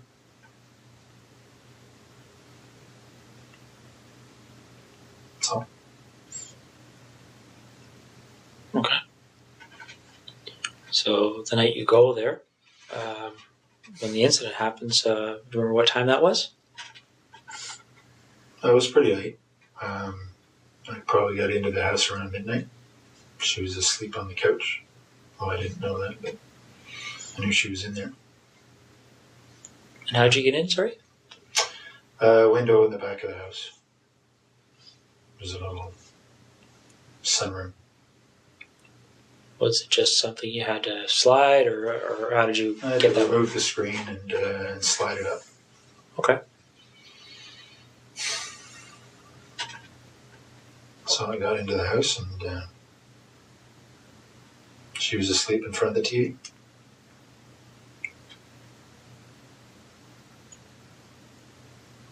Wearing anything on your face that night? Yeah, same things. Okay. The headband and the cap? Okay. What kind of clothes did you have on? Just dark sweatshirt or pants. Right. So she's asleep on the couch, you're in there, and then what happens? We have been through this, eh? I know. I struck her with the flashlight, thinking it would knock her out. It didn't. We struggled. I subdued her. Took some pictures. Left. It's probably in the house about 2.5 hours. That's a pretty short description for 2.5 hours. Well, and we talked. I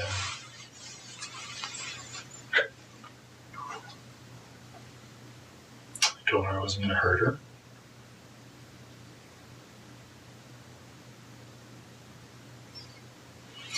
I told her that there were other guys in the house robbing her.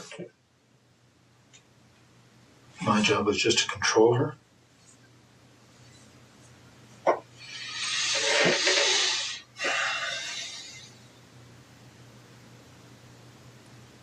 What did she say to that? She was scared. Worried she was going to be seriously hurt.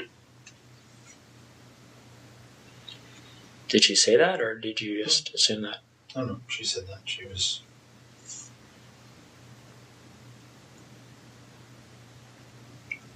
worried she was going to be killed. I said, I'm not going to kill him. What did you do with, you said you took pictures of her. Clothed, unclothed? Both. Clothed initially and then unclothed. Are you in any of those pictures? I don't think so. You just took them of her? What kind of camera are you using, by the way? It's a digital Sony. You just have the one camera? Yeah. And the video camera. Also, they're two separate? Yeah. Some cameras take video, right? And where is the camera and the video camera? It's in Tweed. Is it the only camera and video camera in that house? Yep. Okay. All right. So you take pictures of her, and how do you end up leaving? Like you, I just told her to, I don't know, count or wait for a number of minutes before she called the police. and did you leave immediately, or did you stay there for a while, see what she was going to do, or? I left. And where do you go? Home. Straight home? Mm-hmm. Did you Did you wait to see if the police showed up or anything, or? Nope. Well, it's So what did you do when you got a home? couple hundred feet. I went to sleep. And what did you do the next day? Went to work. Normal time. Okay. A couple hours later.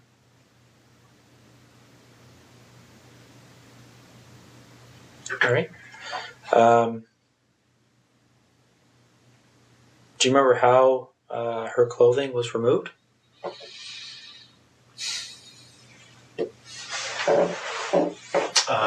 Well, because her hands were tied behind her back, I think I cut off her top and then pulled off her bottom.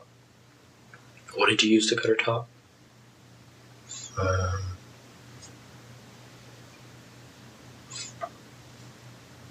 can't remember if it was a knife or like a folding X-Acto knife or Leatherman or one of the two. Are these items that are in your house in Tweed? Yep. Okay.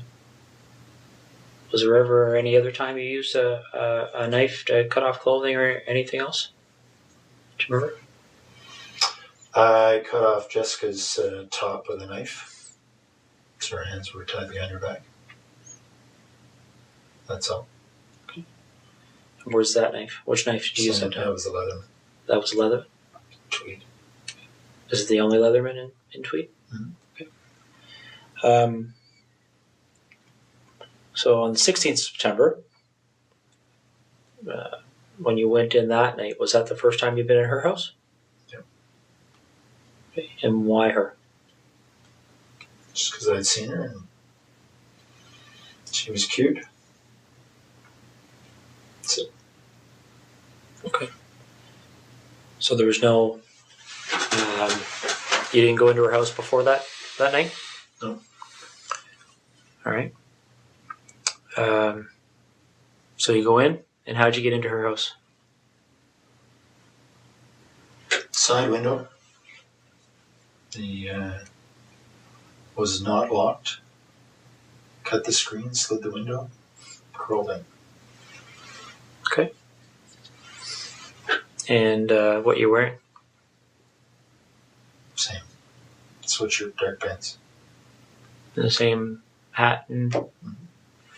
Okay. And where do you find? In bed, sleep.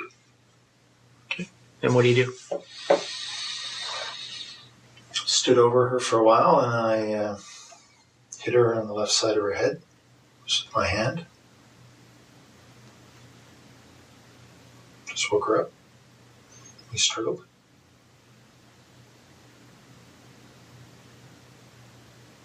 Just lay on her.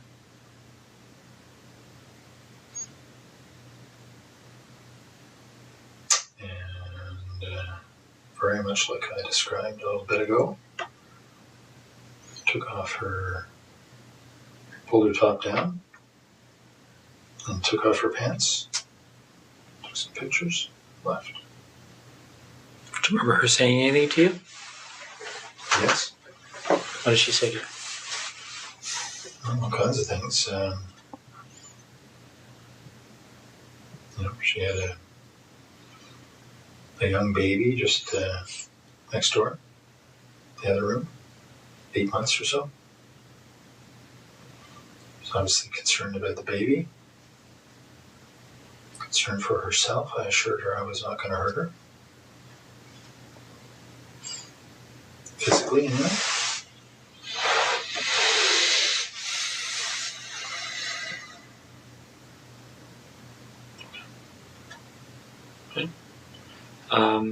Any underwear taken from or Lori? Yep, both.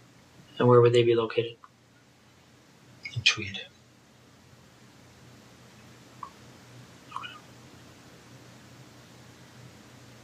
And why are they in Tweed as opposed to Marie Franz and Jessica's underwear?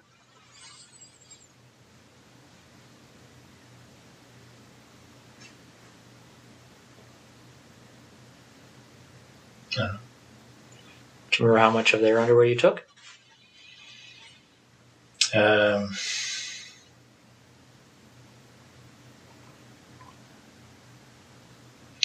Not very much from Lori. Did they know that you took their underwear? I don't know. You didn't discuss it with them or anything?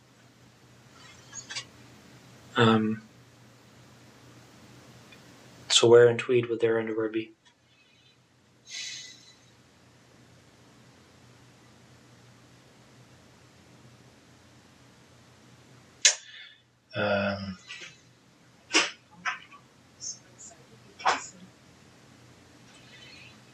In the there's a laundry room area.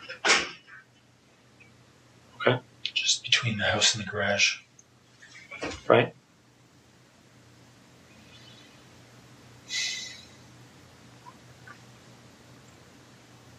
So where in that laundry room area would they be kept? There's a cupboard up top. They're in a duffel bag. What's the duffel bag look like? It's a green army duffel bag. Okay. Are they all in the same duffel bag? Is there anything else in that duffel bag? Just underwear. Okay.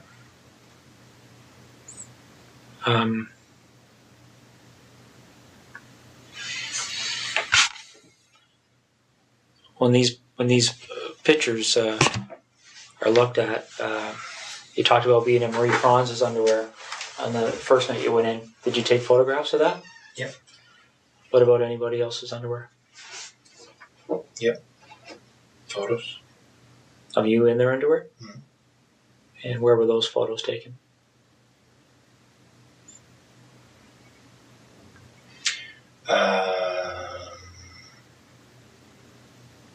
Well, sometimes in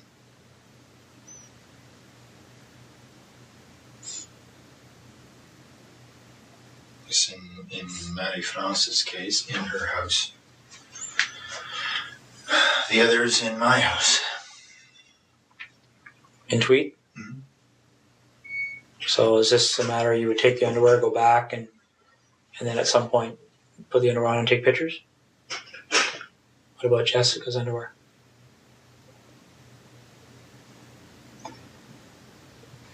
She's only her. Right?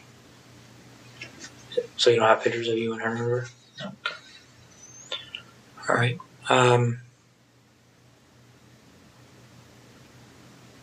Okay. Well, I guess I just have a couple of questions for you. I mean, I'm sure there's going to be more questions, but I guess what's on my mind right now, Russ, is what made you decide to tell me this tonight?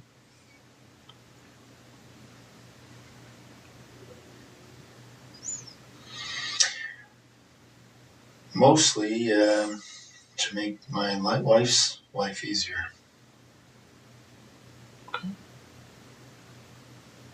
Is what you've told me tonight the truth? Yeah. Okay.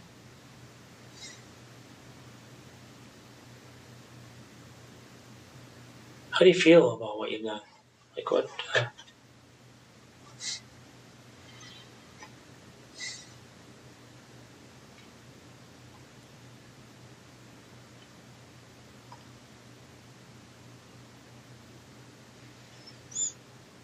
Disappointed. Okay. Let me ask you this: if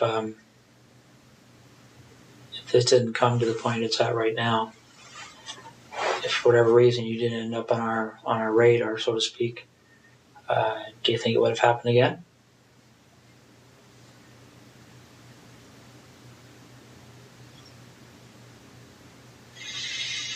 I was hoping not, but I can't answer the question. Okay. Not too much here, Russ. Just a few details that I wanted to cover off. Specifically dealing with Marie France. In the basement of her house, there's a hole in the drywall. Do you recall how that happened? Whereabouts? I don't know specifically, but it's downstairs. I don't remember that, no. Okay. Do you remember doing anything with her in the basement where you may have used some clothing or something to secure her?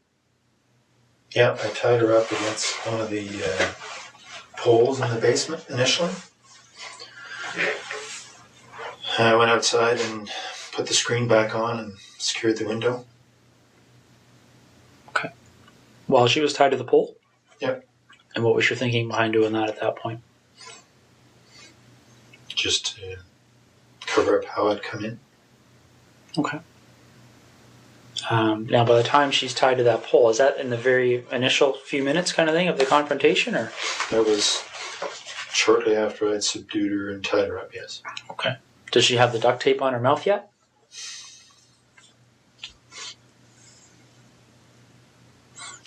I think probably. Okay. The pictures will show it. All right. Now, in the upstairs bathroom by her bedroom, there's looks like something's occurred in there. Remember that? Yep. What happened there? She had passed out on the bed, and I had gone to look out the front window, see if anybody was coming. And she got up and closed the bedroom door and raced into the bathroom trying to get somebody's attention. But her mouth was taped and her hands were tied. Okay. What did you do as a result of that? Well, I just got in and subdued her again and got her back into the bedroom. Didn't do anything, just regained control of her. Okay. If I remember correctly, there's a bit of blood in there. Do you know where that blood how that would have occurred? All the blood was from the initial hits as I was trying to subdue her. Okay. Her skin breaking with the blows to her head. Okay.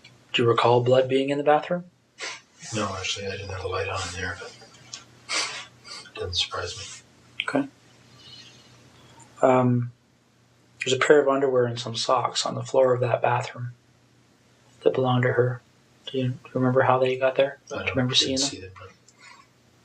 What do you recall doing to her breasts? It's pretty clear that there was something happened to her breasts. Do you remember what that might have been? No, I certainly touched her breasts. I didn't do anything to hurt them. I remember that? No. Okay. All right. Well, Russ, Now, when I suffocated her, she was on her front. So may have been something there, but what do you mean? well, she was lying on the floor in the bedroom as I suffocated her and obviously struggled. May have been in there that something happened, but I didn't do anything specific to her breasts. Okay. So when you suffocated her, that's when you had the duct tape over her mouth and nose? Mm-hmm. And that's on the floor? Yeah. And then what happens after that? Well, she died, and I then took the duct tape off her head and put her on the bed and covered her up with duvet. Okay. And what was your thinking behind doing that?